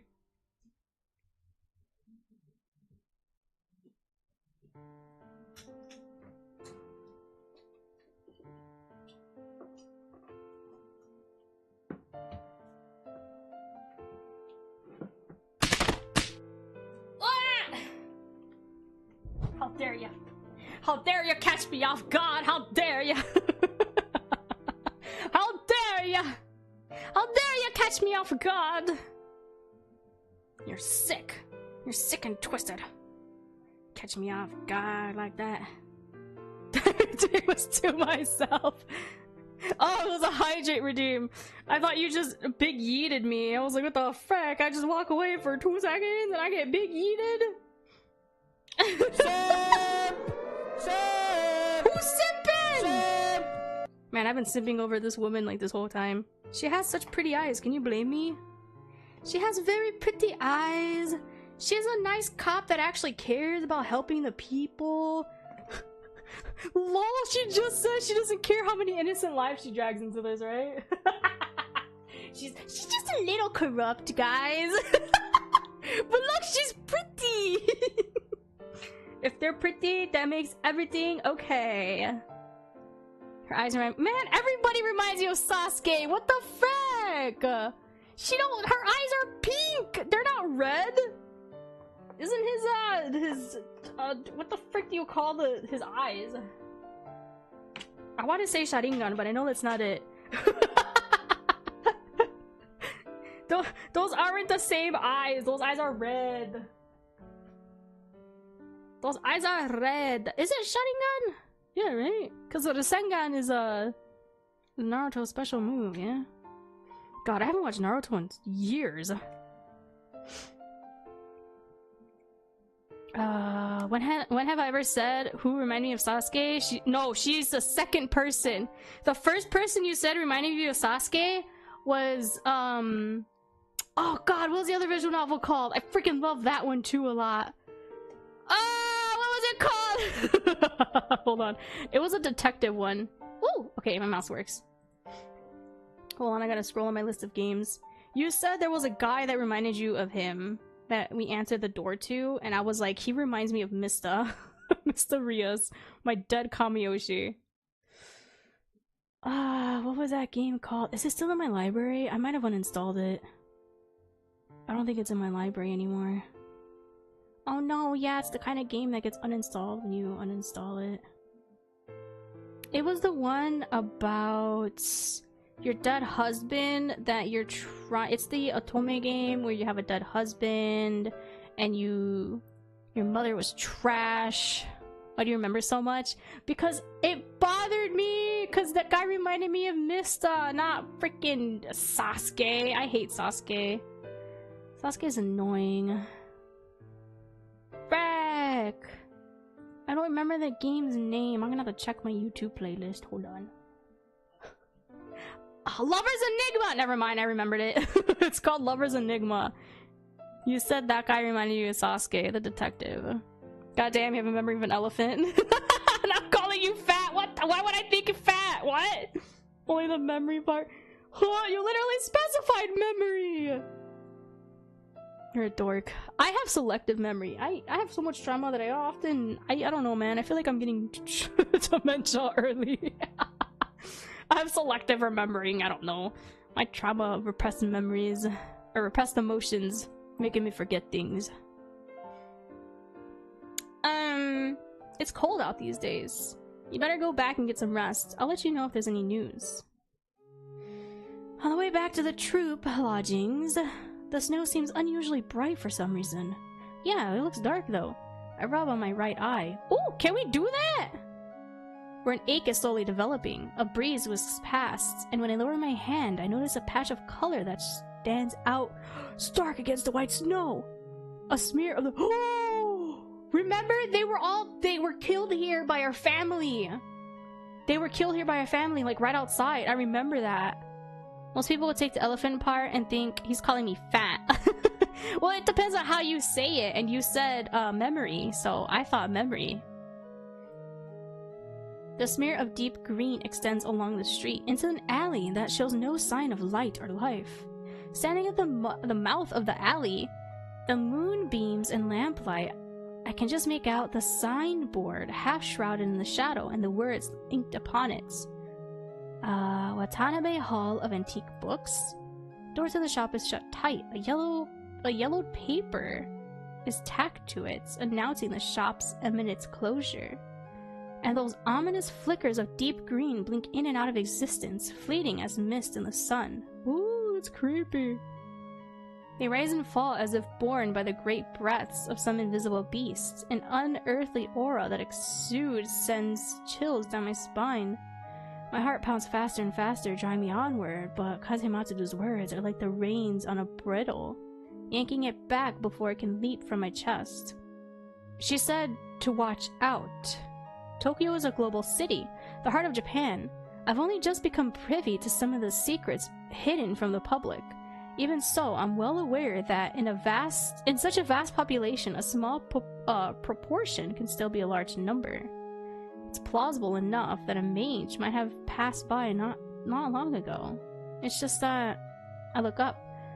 The Watanabe Hall of Antique Books looms before me, blinking gently in a beguiling emerald glow. A snowflake drifts down. Oh, what? It's starting to snow, I just realized too! Light as a white down feather. Another follows, and still more come tumbling until the pinpricks of light are like dots of paint on a black canvas. This looks so pretty though. The scene seems so familiar, but the elements it's composed of have been completely transformed. Amidst the haze of snow, a current stirs in the air, unfurling all around me at once, whispering above my head and beneath my feet, bearing some delicate and indefinable scent. As the snow falls, warmth blankets my body. When I stare in that direction, I see nothing but the glow of emerald and white. The beast is also emerald and white, though. I don't even remember what I did yesterday. The only thing I remember was that I was going to sleep and come back. Yeah, I'm the same way. I forget things a lot. I don't know whether this is that so-called Lord Octopterops. I don't know if I'm pronouncing this right. Octopterops! Manifesting, or just a delusion from my frost-addled brain. Everything here feels so real. It practically breathes life and presence. Puts me on edge. I want to leave. There's a sudden itch in my arm. It prickles with, like... Ooh, is something eating our arm? It prickles with goose flesh as if my skin realized that I was being watched before my brain could. And those bumps on my skin seem to be growling, swelling into longer limbs. The sight is familiar enough to dull my curiosity somewhat, but just then, something scrapes my skin, like hair prickling against it, and that sharp itch is almost more than I can bear. Better go back and tell her about it. Before I leave, what? It is here! Remember it has a bunch of wings? Feathers? Before I leave, in a tiny patch of unperceived darkness, a feather slips from my sleeve. It was scratching our arm. It drifts downwards, laden with hesitation and unease. Its emerald shaft and white plumes settle in the dirty snow melt and gradually dissolve. Wait, I thought we were going back to the police station. When I open my eyes in bed, the sun is already aloft outside the window. I have no idea how long it's been up. My body feels so heavy, like I have sandbags bound to every limb. I've only felt like this after a full day of dance practice. Even lifting a finger is excruciating. What? Welcome back, Davey. I hope you're doing well. Take care, Red Fox. Thank you so much for stopping by. I appreciate it. The soft quilt weighs down on me, pinning me in place. Only my soul floats in the sunlight, with the dust motes, basking in the gentle floral scent. I didn't dream this time, but this dreamless sleep has left me even more exhausted. The beast... Okay, you said you were gonna go back and tell her what happened. The beast literally was nearby us. We saw its feather. Why did you laugh at that? I was being a green flag for once. That's taking cheese. What? I laugh at everything. It's okay if you have to go. You don't need to apologize for it. That's why I was laughing. Maybe this is just what it's like being human. The train crash, the death of Hatsuyuki and everyone else, and Kazuya's scars. Once something is no longer an accident, but the result of human action, the pain stops overflowing and is replaced by something else. What? Only when the patterns on the ceiling start to undulate. Whoa. And the shadow of the lamp begins to shift with the sun's rays. Do I finally regain enough strength to sit up and sort through my thoughts? I haven't seen Hamuro-sensei since getting back. Yeah, this guy's been like MIA. Hamuro and Kazuya, sorry, are fairly close. And Kazuya is generally the one who stays in contact with them. Hamuro does seem to know what's going on. True. But I still need some way to get them to talk. Well, yeah, one's in a coma. Has he woken up yet? Like, it's been like 2 days now. Hamuro-sensei's personality is so twisted. I could ask him any number of questions and barely learn anything. I could probably ask Kazematsuru to look into it, but given her attitude, she might end up butting heads with Kazuya. Kazuya. I'm suddenly overcome by the urge to sigh. Oh, I just did. Surely he can't keep hiding the truth from me at this point. But apart from the living corpses and the magic, how much does he actually know? Well, wasn't he carrying around that briefcase? If there's really no other way.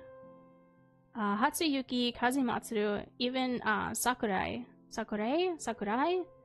they all brought up the Sakuma family. Do my best to ignore the nausea that wells up in my throat at the mere thought of this name. It might just be due to my amnesia, but I wonder if the family members Sakurai mentioned might not be as warm and kindly as I once imagined. They literally murdered your whole troop! I don't think they're kind and warm and fuzzy. After all, I never heard anything about the Sakuma family from the other troop members, and it's a fact that we haven't been in contact since my amnesia. Yeah, that's what's strange to me. You think they would try to do everything in their power to find him before they, like, spotted him again, right? Or did they just assume he died? How did we even get found? Did we even get saved? I don't even know. But if someone is willing to lend a hand, I'll... No, that's wrong. I no longer have the luxury to tell other people, you'll do, and picking and choosing freely. What? You found a wholesome manga? Really?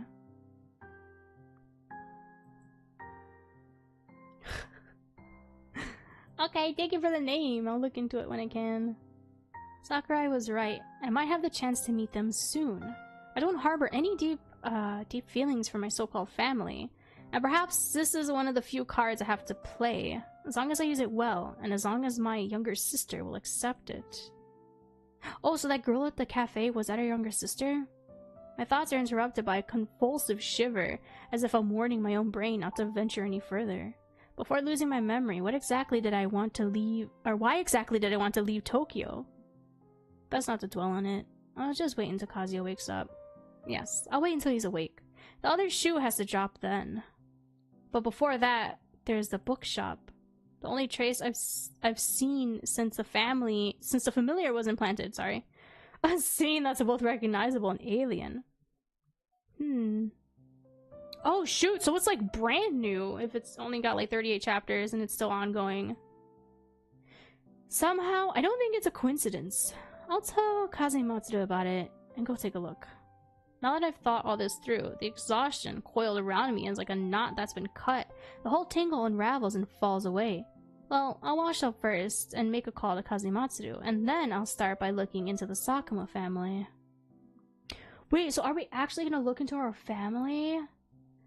I'm talking a big game, but my limbs are still sore and sluggish from sleep. Maybe I should save this for next time then.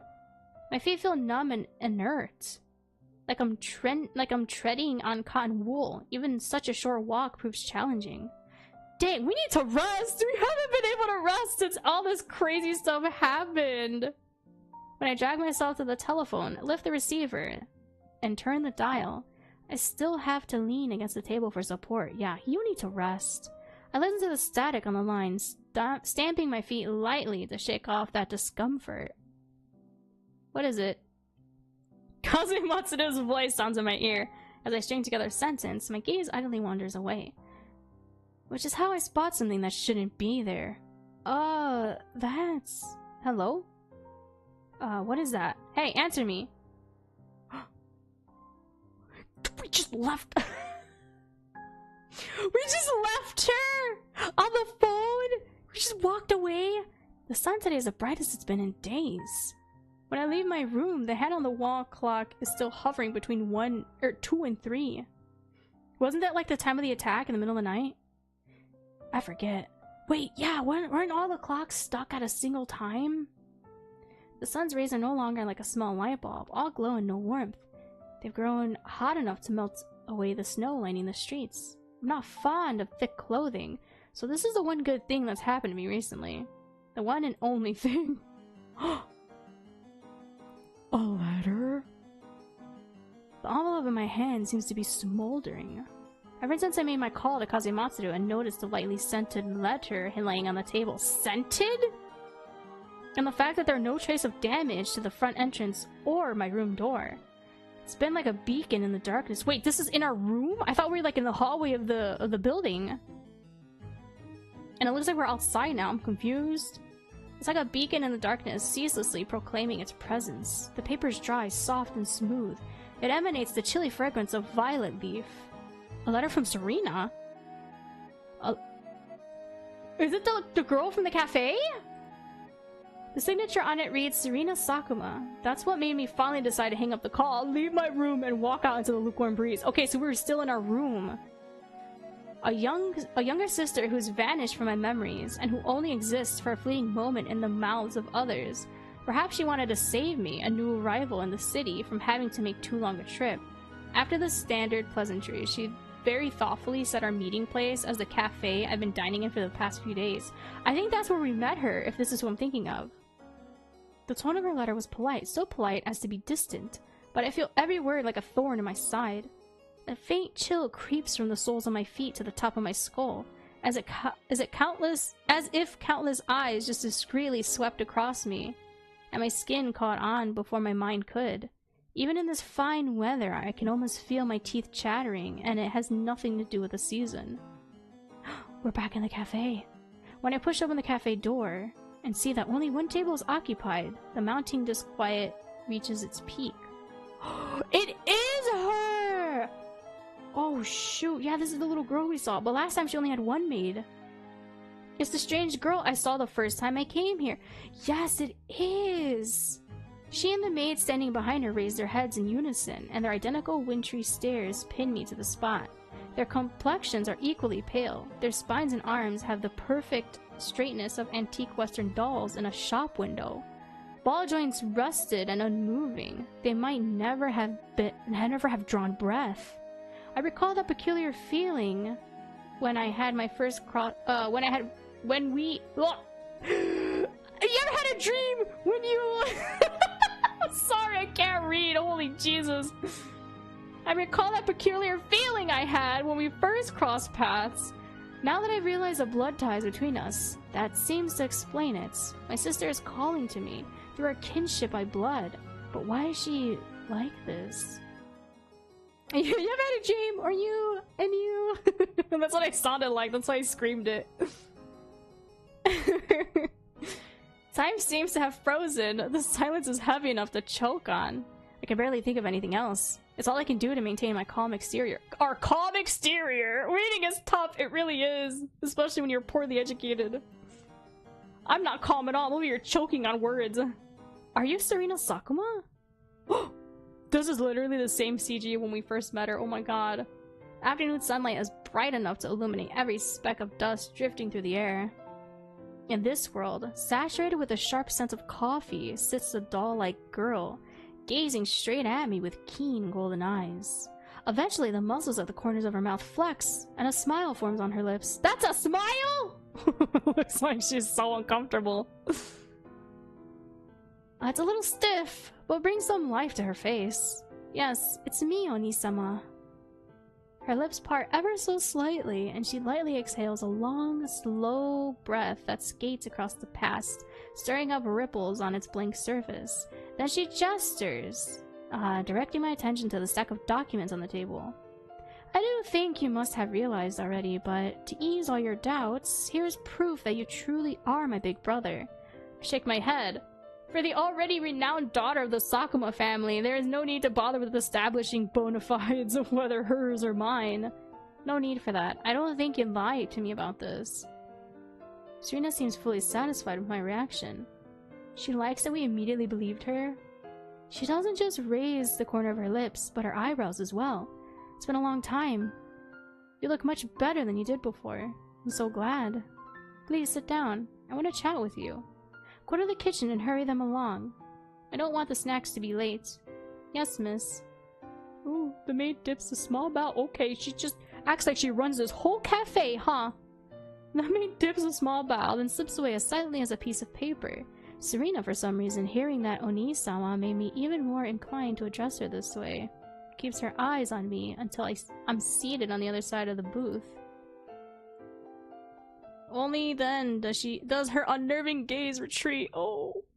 She picks up her teacup. Against that artificial white, the velvet gleams a brilliant red. Minoru-san doesn't let me waste too much time outside, even though I have so much to tell you, Oni-sama. Please forgive me. This has to be a short sibling reunion. But before that, I think you have something you want to say to me, Oni-sama. Oh, she stated that as a matter of fact and not a question. Serena takes a dainty sip of coffee, then sets the cup down on the saucer with a clink, leaving me room to speak. You should know that I've forgotten my past. So, even if you call me Oni-sama, I see. That's fine. It was always just me calling you that. She lowers her gaze, her eyelashes flutter like wings. I just wanted to call you my big brother. I haven't seen you in 2 years. Oh, so it's been 2 years. Okay, that's the time frame, guys. Remember I kept asking, I wonder when the time frame was between those two? So between the accident and now has been about 2 years. Dang, it feels like it was like 4 or 5 years though. It doesn't matter if you've forgotten the past, our past. I'm just so very lonely. So lonely that I want to cling to even the smallest scrap of hope. That's how it is.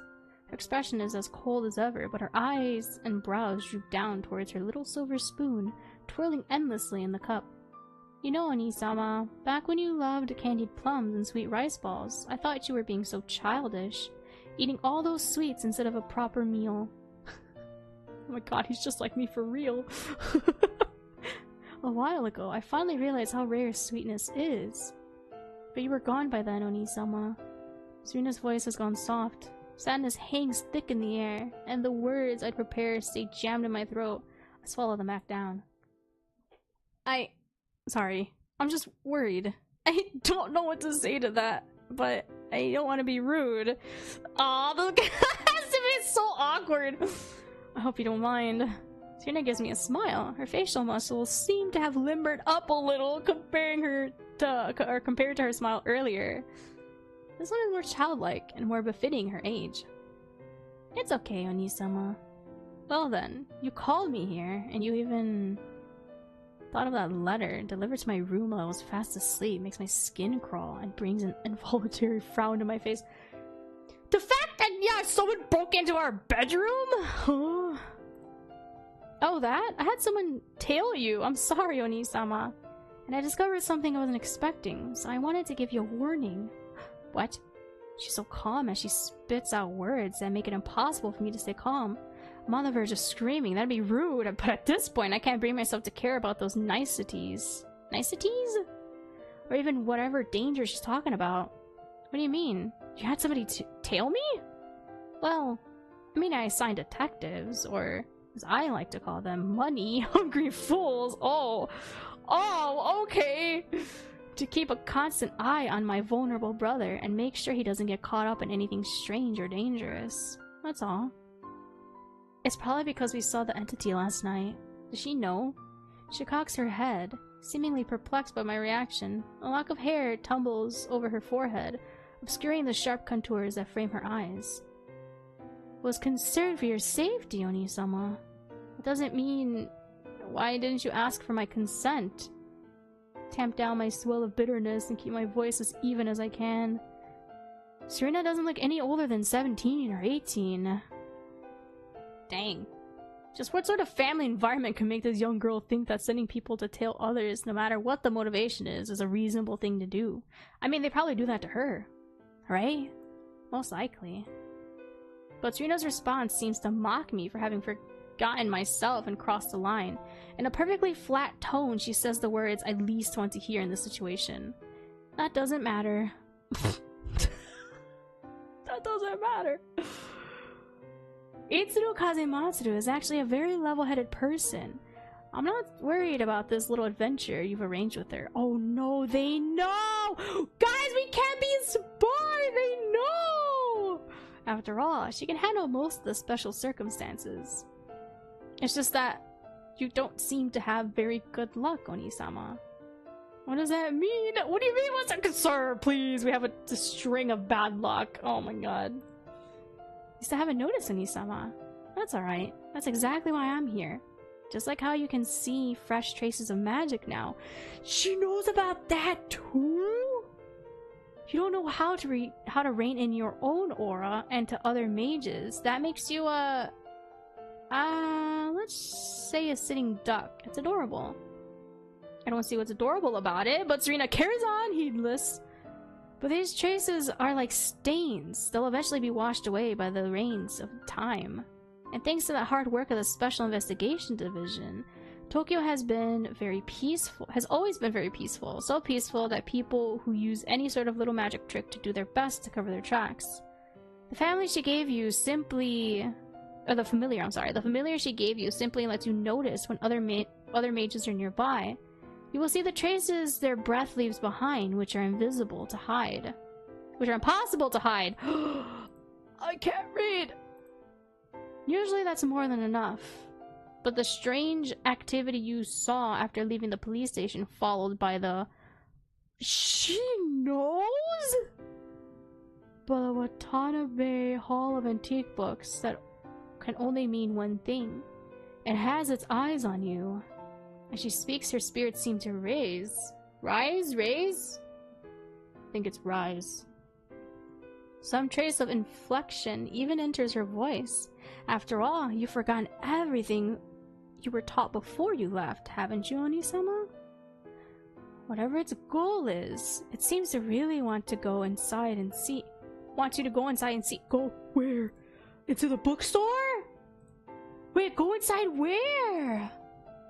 Whatever its goal is, it seems to really want you to go inside and see. You just made your promise to her, and the next instant a clue appeared. Isn't that just like those spirits who grant wishes in supernatural tales? I swallow a mouthful of spit. It rasps like sandpaper in my dry throat. You're saying that was what they call Lord Octopus? I'm not gonna say all that anymore. It's the Lord Octopus! Most likely. That wretch said he didn't get a good look. But I think you will end up going to that shop, Oni-sama. Isn't that right? I nod. She even knew her plan.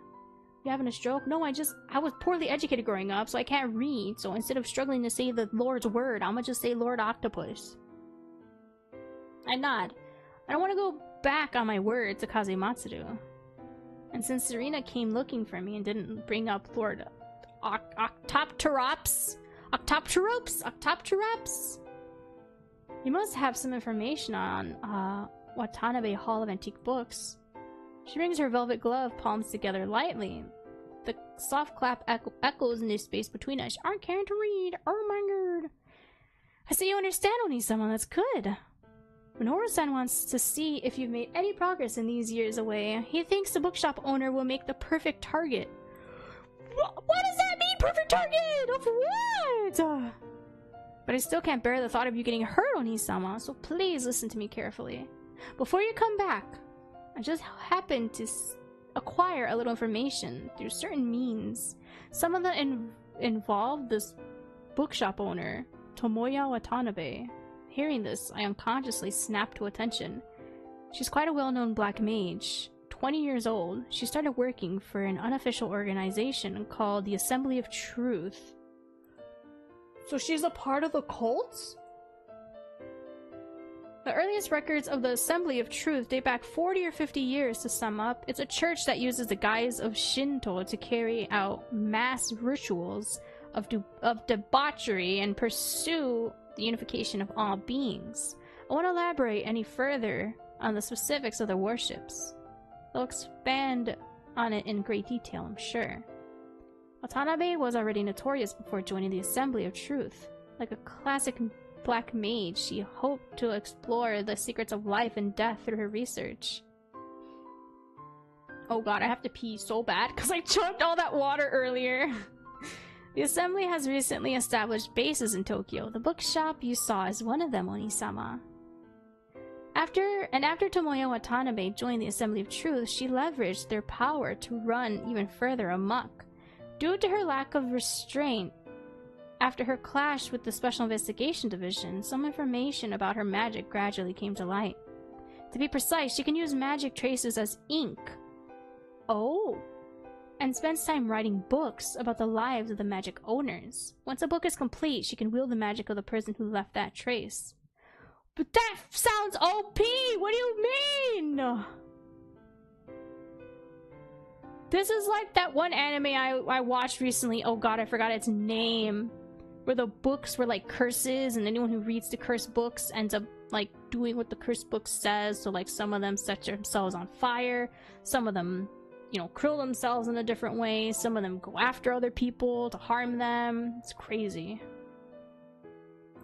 That reminds me of that anime. Oh god, I forgot its name. The ambush which drove Kazematsu mad is also what allowed them to figure this out. But it's unfortunate that those officers died in vain. In the end, they were nothing but additions to Tomoya Watanabe's book collection. Yeah! Oh god, this is like that anime I watched! Frick. It's not Death Note, by the way. It's not Death Note. There's this anime where like there's these special like book police officers that go after cursed books. They're like cursed books. They're written cursed books that like even like cursed diaries actually, or letters even, that like there's so much magic power that's stored into them that was negative to the point where it ends up becoming a cursed object, and whoever reads it ends up harming themselves in some way or harming others, whether to the point of death or just mutilation, or like it's crazy. I forget what the anime is called though, but it's a really good one. It's supposedly like a little romance too, but like the romance was so soft burn you can't even tell that it's romance in there. But yeah, it's like a cool supernatural one. They did some damage to Watanabe, but were all brutally killed. Itsuro Kazumatsu. Ooh, Kazematsuru. God, her name is so weird. Spooky. Yeah, it was really interesting because of that. Nurtured that team from nothing, and she was the only one who managed to escape. And on top of that, Watanabe was cleared of all charges. What a waste. What? She murdered her whole team and she's just free of all charges? You mean what she's going up against is... That's right, Oni-sama. An enemy who, having survived once, becomes even harder to defeat. And recently she emerged from her burrow like a mole waking from slumber, sniffing around for a new target. What do you think, Oni-sama? If you do come home, no matter how Watanabe tries to coerce you, she won't pose any threat. So you're offering our safety? You'll be completely safe. Man, I need to start reading first. I did it again. That was like the 4th time already.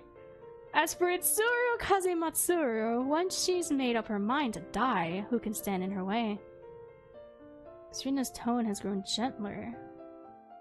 But with this sentence, it snaps back into unyielding ice. Anxiety squeezes my heart in a tight fist.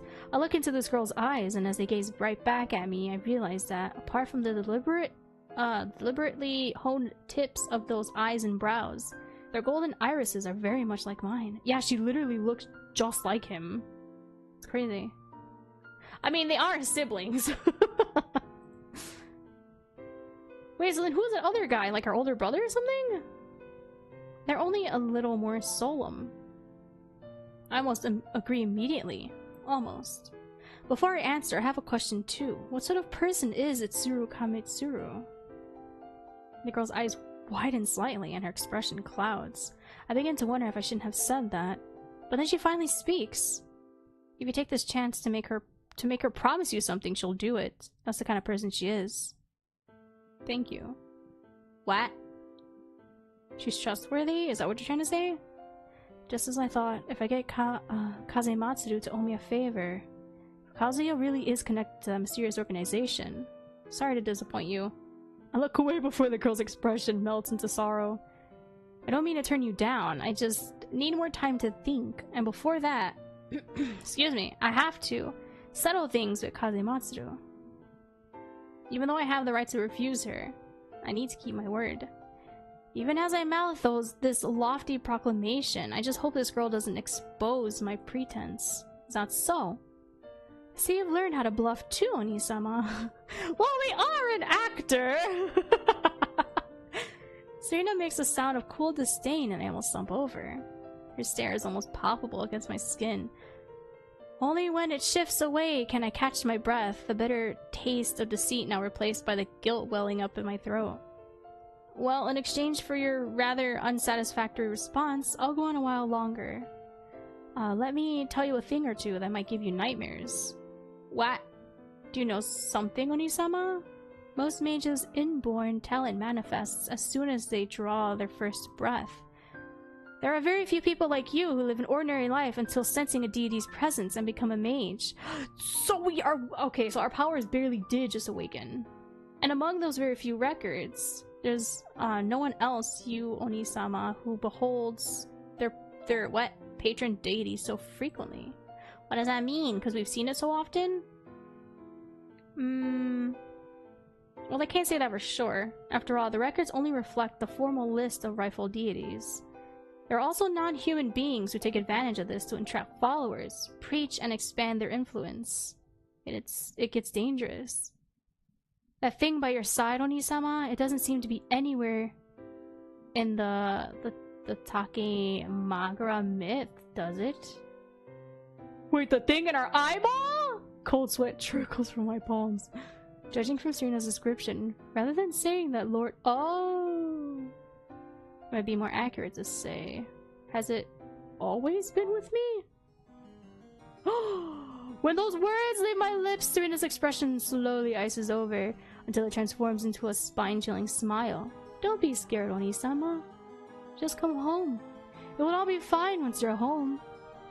Oh, I knew it. It's attached to us.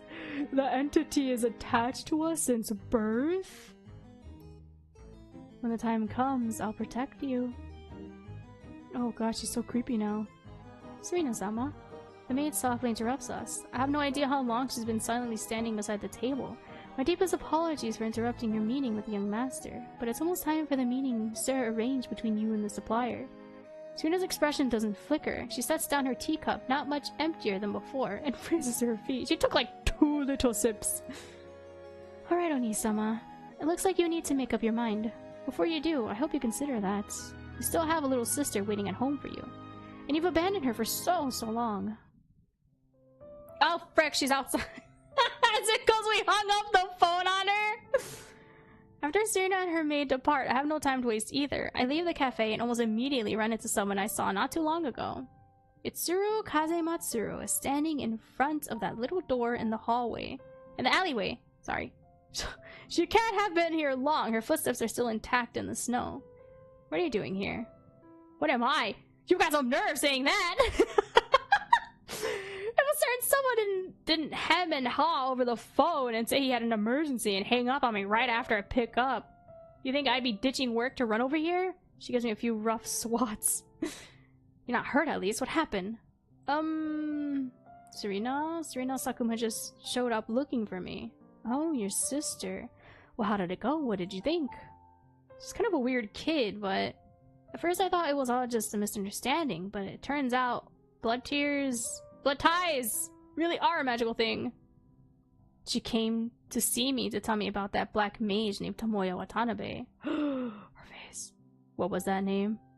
My voice involuntarily softens under Kazematsu's steely stare. Tomoya Watanabe? Where is she? She runs an old bookshop called the Watanabe Hall of Antique Books. The exact location is... Hey, are you okay? I'm fine. Just fine. She's gonna go in there and try to kill her and she's gonna end up dying, I swear to God. So she didn't just escape punishment. She even waltzed back into Tokyo in broad daylight. I've never gotten one of her cases. I'd have recognized her right away if I did. Staying hidden this long? I know, right in plain sight. That's so funny. She came back to the scene of the crime and in plain sight. Staying hidden this long? Either she's learned to cover her filthy tracks or someone around me is helping her. Great, just perfect. What else do you know? The shop's probably going to be shut down soon, but I don't know when. Shows my words with caution. Kazematsuru paces a few restless steps, then comes to a decisive stop. Lead the way. Right now? Right now. Don't tell me to think it over, or any of that bullshit. If I go back to prepare, this will blow up into a big deal. It'll be too late by then. Take me there and leave. As for what I promised you, go see, Shibata. He's a coward, but he obeys my orders. Okay. I've already told him to help you out. He won't leave you hanging, don't worry. Don't just stand there. All you have to do is point me in the right direction. Tell me where she's hiding, which street, which alley. You can stay out of it. Wait, I thought it was like nearby, because we were like on our way home, no? Or are you refusing? Kazematsuru's expression suddenly darkens as I remain silent, but for Kazuya's sake, no matter what, I have to bite the bullet and make a proposal she's sure to reject. I'm not refusing, it's just, I want to go with you. Have you gone mad? I know they want us! No, you said it yourself, my powers are special. I can help you. Serena and Minoru Sakuma, they think so too. Is that so? I look up, and for what might be the first time I meet her eyes on my own accord. We were scared to look at her in the eyes this whole time! I have to muster even more courage than I imagined. Bringing a newbie with me would be insane. This isn't like one of your little stage plays. You could die. Perhaps. Perhaps just as Serena said, I really will die. And she and her Minoru-san would just look on from the sidelines. I mean, she has someone tailing us, so will we really die? What if they end up cutting in to help save us? But more importantly, I need Kazematsuru alive. I need the truth about what happened to everyone, and I need Kazuya to be safe. Besides, this is the nature of the Sakuma family's trial. I doubt I have the right to draw on their power unless I pass this test. This is a test? Some things matter more than death. Sure about this? I gaze squarely at her and nod. She sighs and looks away. Fine. I'll give you an opening. An opening to cast a spell?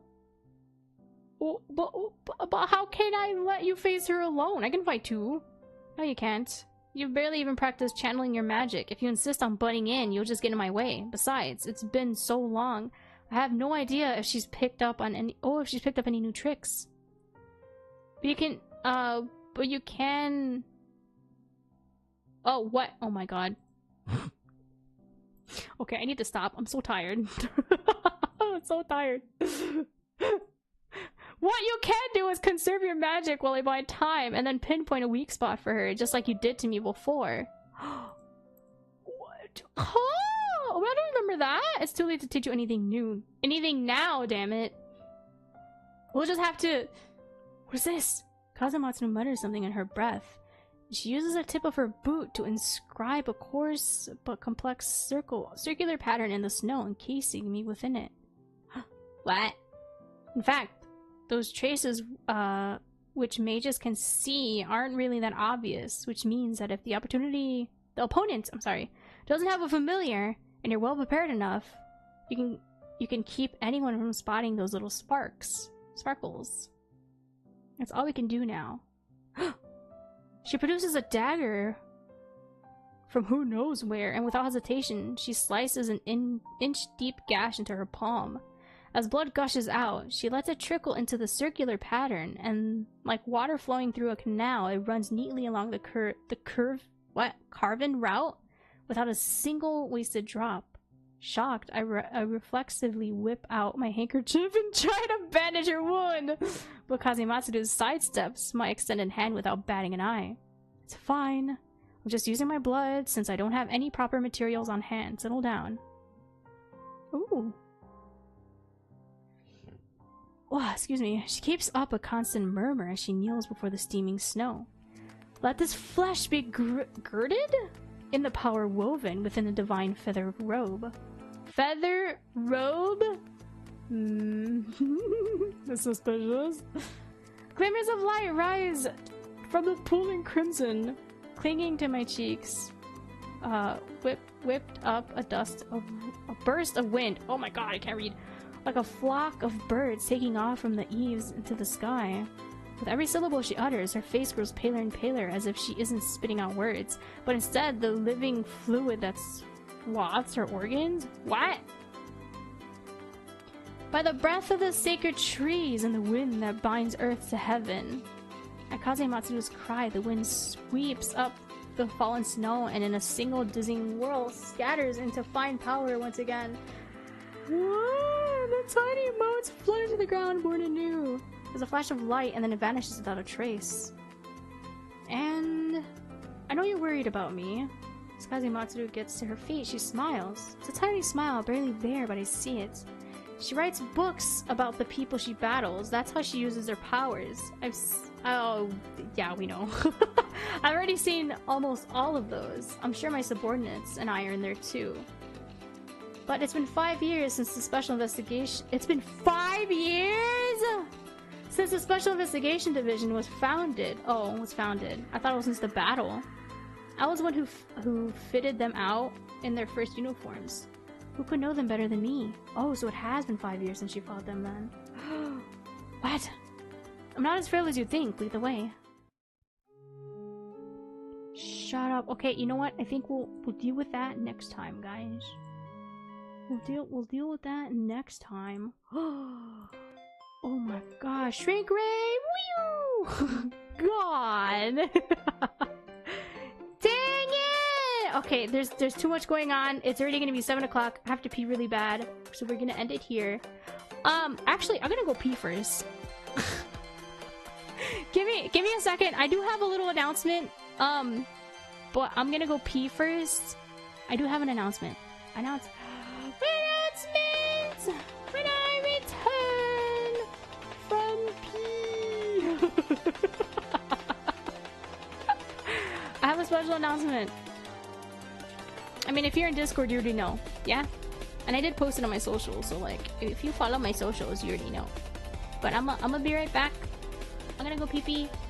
Give me like 3 minutes, because I drink so much water. I'll be right back.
I am back from P.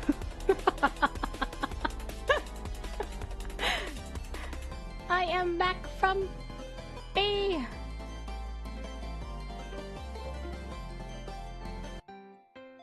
I am back from B. Oh frick. Ah, just in time. The ad break is back too. Hello, hello. Welcome back. Welcome back. So a special announcement. Oh god, I'm so anxious. So a special announcement is I'm releasing my first ever cover song. It's very scuffed. It's more so karaoke style, by the way, too. Welcome back. Thank you. I appreciate it. I'm gonna upload it to YouTube right now and post it on my social media. The teaser. Oh god. So yeah, remember how on my schedule I wrote for Saturday to be announced? Well, here's the announcement. Well, here's the announcement. Upload video. We are going to upload the video to YouTube right now. Upload. Upload my scuffed cover. First cover, let's go. I'm so anxious about it. I don't even know how to title this,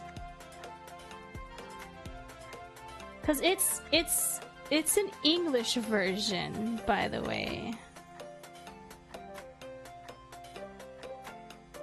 It's the okay, you know what? I won't even say what it is because I'm uploading it right now to YouTube. So that's the title. That's the anime it's from. It's the TV sized one, so that way I can sing it long enough, you know, for the shorts. No, what do you mean no? Scuffed English cover. What do you mean no? You don't want me to upload my very first cover? I want it now. It's coming out for Valentine's Day. Uh-oh. Look at me speak English. Yeah. I don't even know what tags do I use. I don't even know what tags to use. I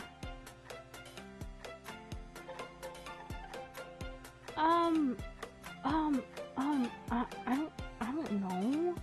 What tag you're it? No, wait. What tags do I use? I don't know what tags VTubers use for this. I don't know. I don't know what tags to use for this. I thought you left. You said the same thing. Oh. My very first cover song. Well, my very first, in parentheses, scuffed cover song. Hope you enjoy. I'm so embarrassed. I'm no singer.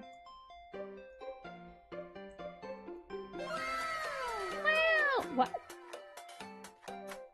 Literally nothing said was lewd. What did I say that was lewd? This tag. Brother, this guy stinks! The best hack I know is you got it, dude. That's not gonna fit, and that has nothing to do with it's. Y'all, please, can we stop going off topic? Every time this happens, I understand why a lot of corporals have a channel rule that's like, please stay on topic, you will get banned otherwise. Cause like, I'm talking about having a cover song. My first cover song is being released on Valentine's Day. And I'm very anxious for it because I am not a singer and my voice is ass. And I'm wondering what's a good VTuber tag to use for a YouTube short to like help other people find it because it's a cover song. You you got it, dude. It's not gonna help. If you know, you know. It's not gonna help. We're excited for Valentine's Day for this. Oh god, I'm so scared. I'm so scared. I don't even know if YouTube will let me upload it because even though it's a cover song, it's gonna get copyright, and I don't know if my channel's gonna get a strike or something for this. I don't know if it's gonna get deleted or not. You know what I mean? Because I sang the English version, but like it's still the instrumentals, regardless of if it being Japanese or English. So I'm scared. But it's actually good though. No, my voice is ass. You hear my voice now? I literally sound the same when I sing. My voice is ass. My very first scuffed cover song. I hope you enjoy. I'm so embarrassed. I'm no singer. Sorry in advance. Thanks for the support. Nonetheless. I am so scared. Be nice to your voice? Why? No one's ever been nice to my voice. I'm scared.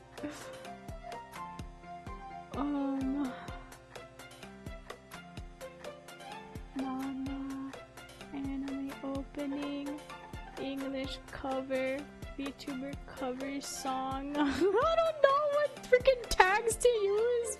This isn't gaming. This is music.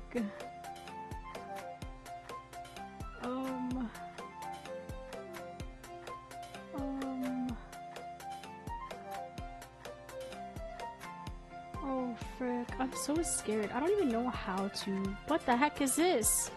Oh god. I bet it's actually not ass. This shit's so ass. But you guys, absolute cinema. That's so funny to me.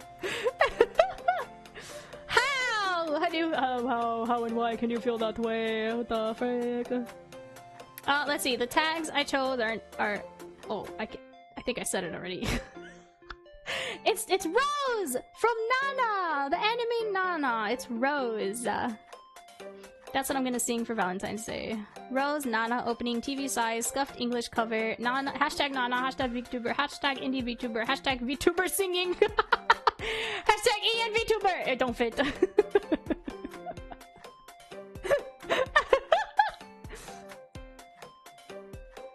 I don't know. EN cover? You think we should write? I'll do EN cover. I don't know. Yeah, I sang the English version of the song. I know some of the absolute cinema. You guys are so weird.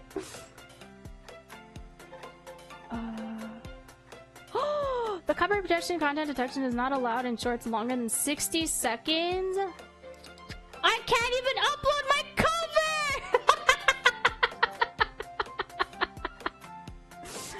I can't upload my cover! For a short at least. Did you not hear what I said? It's a scuffed English cover for my shorts. YouTube shorts. It's saying the copyright protected content detected is currently not allowed in shorts longer than 60 seconds. I have to cut it down. Oh. You know what to say? Weird attacks, weird. What does that mean? I can't, yeah, exactly, do a full fit. That might give me a full copyright strike! And I don't want to have it as a video. I wanted to have it as a cover because I know that's a popular thing right now. I'm gonna have to re-upload this. I'm gonna have to edit it to be shorter, I guess. Dang it. It says wait, so then will it upload it as an actual video and not like a shorts? It's 1 minute 36 seconds.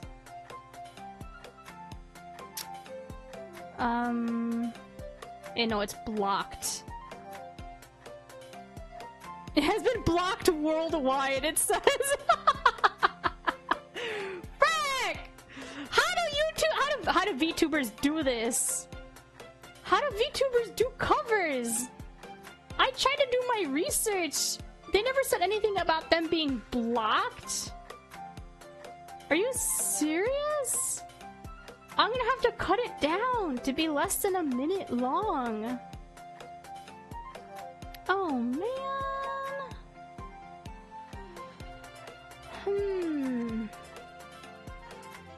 I know a way that I can do it. I just wanted to be able to do a minute. Or actually, I think I can cut it down. Not me opening up the program now. Jeez, haha, that sucks. It's blocked worldwide. Yeah, it's blocked worldwide, guys. I guess never mind. No, I'm kidding.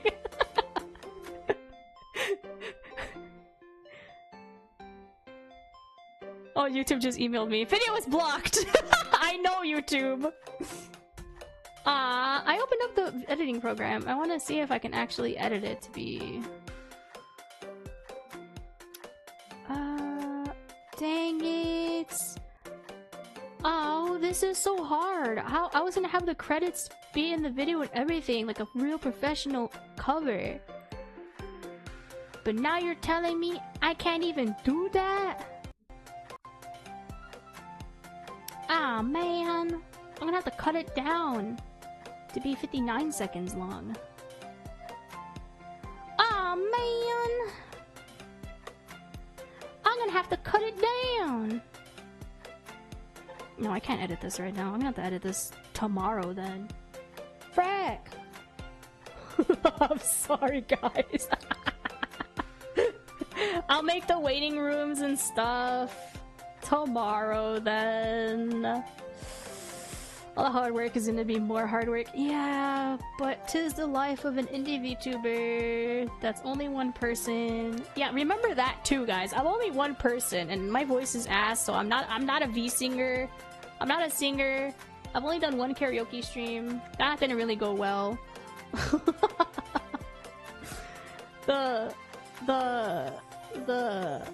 Oh my god, what was it? The rebroadcast did better, but I got told, wow, is this some kind of humiliation ritual? So, you know, it didn't go well.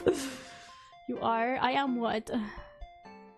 Gotta take off. Thank you so much for stopping by, Owing. Appreciate it. Take care. Yeah, I'll have to re-edit it tomorrow. You're just one person? Yes, I'm just one person. We're here for you anytime you need us to be. That's unreasonable. I understand everyone has their own lives, so like, that's okay. Not everyone is gonna be able to make it to every single stream, or watch every single video, or support every single thing that I do, or watch, or play, or like every single YouTube video that I post, or comment on every single thing. You know, it's unrealistic. That's unrealistic. That's okay. But dang it, okay, you know what? I won't make the announcement then. Tomorrow I'll do that. I'm sorry. I'm sorry for the fumble. I'm sorry. I should have foreseen this happening. I guess I didn't do enough research that I thought I did. I'll figure out a way to make it shorter. I hope I can. If I can't, then I guess never mind. I can't upload it after all. We'll still hang out for a couple hours Saturday, just because I don't know what the heck to do. I'm gonna be alone for Valentine's Day too, so like I figured we could just hang out, chat, whatever. But now I don't know what to talk about. I don't know. My bad. I feel so stupid now. Frick. Frick, man. Nothing ever goes according to plan. This happened so much last year too, that I had to scrap so many projects and stuff. And I'm gonna have to, I might have to scrap another one again right now. Sheesh, man, I can't catch a break. I can't catch a break.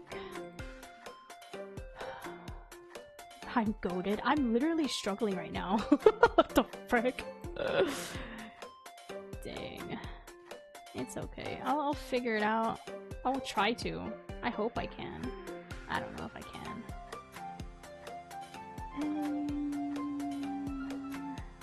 No, that's fine if you can't be here Saturday. If I can't upload the cover Saturday, I guess I'll play Overwatch for like an hour or two. I don't know. I don't know what to do. I don't know, man. Yeah, I got into my head so much, and I just finally did it, and it's like I might not be able to do anything anyway with it, so that kind of sucks. I'll try to figure out a way to upload it, because a Saturday will be either a just chatting celebrating the first cover release, or Saturday will just be an Overwatch with viewers grinding session, I guess. Send help! Oh no! You don't have to be here if you don't want to. That's okay. I understand. Man! Feels bad, man. That feels bad. What? Don't do that! Enjoy your time with your girlfriend on Valentine's Day. The frick. Don't try to force yourself to hang out when you know if it'll upset her or something. That's so disrespectful to do to your partner. Why have a partner at all if you're not gonna devote your time to them? That's so weird. Oh dang, your dad's birthday is Saturday? My cat's birthday is Saturday! Oh god, Gizmo! Oh frick, how old is Gizmo gonna be? 18? I think Gizmo's gonna be 18. Let's see, it's 2026 and he was born in 2008. Yeah, Gizmo's gonna be 18 years old! My little old man baby! Yeah, my cat's gonna be 18. He's a little old man baby. He's withering away, man. He's all skin and bones. It's so sad. I'm trying to find someone to raid as well, by the way. I'm sorry. She'll be home by 10! That's so funny. I don't know who to raid. I always go to the indie VTuber tag. For some reason, not many indie VTubers use the indie VTuber tag. Raid. I don't have any raid commands. Excuse me. I don't have any raid commands because I don't really tend to raid often, or I don't tend to get raid often. Use the raid Pikachu, it's great. I hear she's ending stream right now though. So I don't know. I don't know about that one. I don't know who to raid. Some people are playing Overwatch, some people are playing other games. Some of them I want to play for later on in the year, so I don't want to watch them because I want to stay spoiler free. Oop. Yeah, that's always a struggle of raiding. And then I don't know the people either, so... Slime? What? No one in this list is playing Slime Rancher. What? No? There's no Slime Rancher in this list. Where the heck are you seeing Slime Rancher?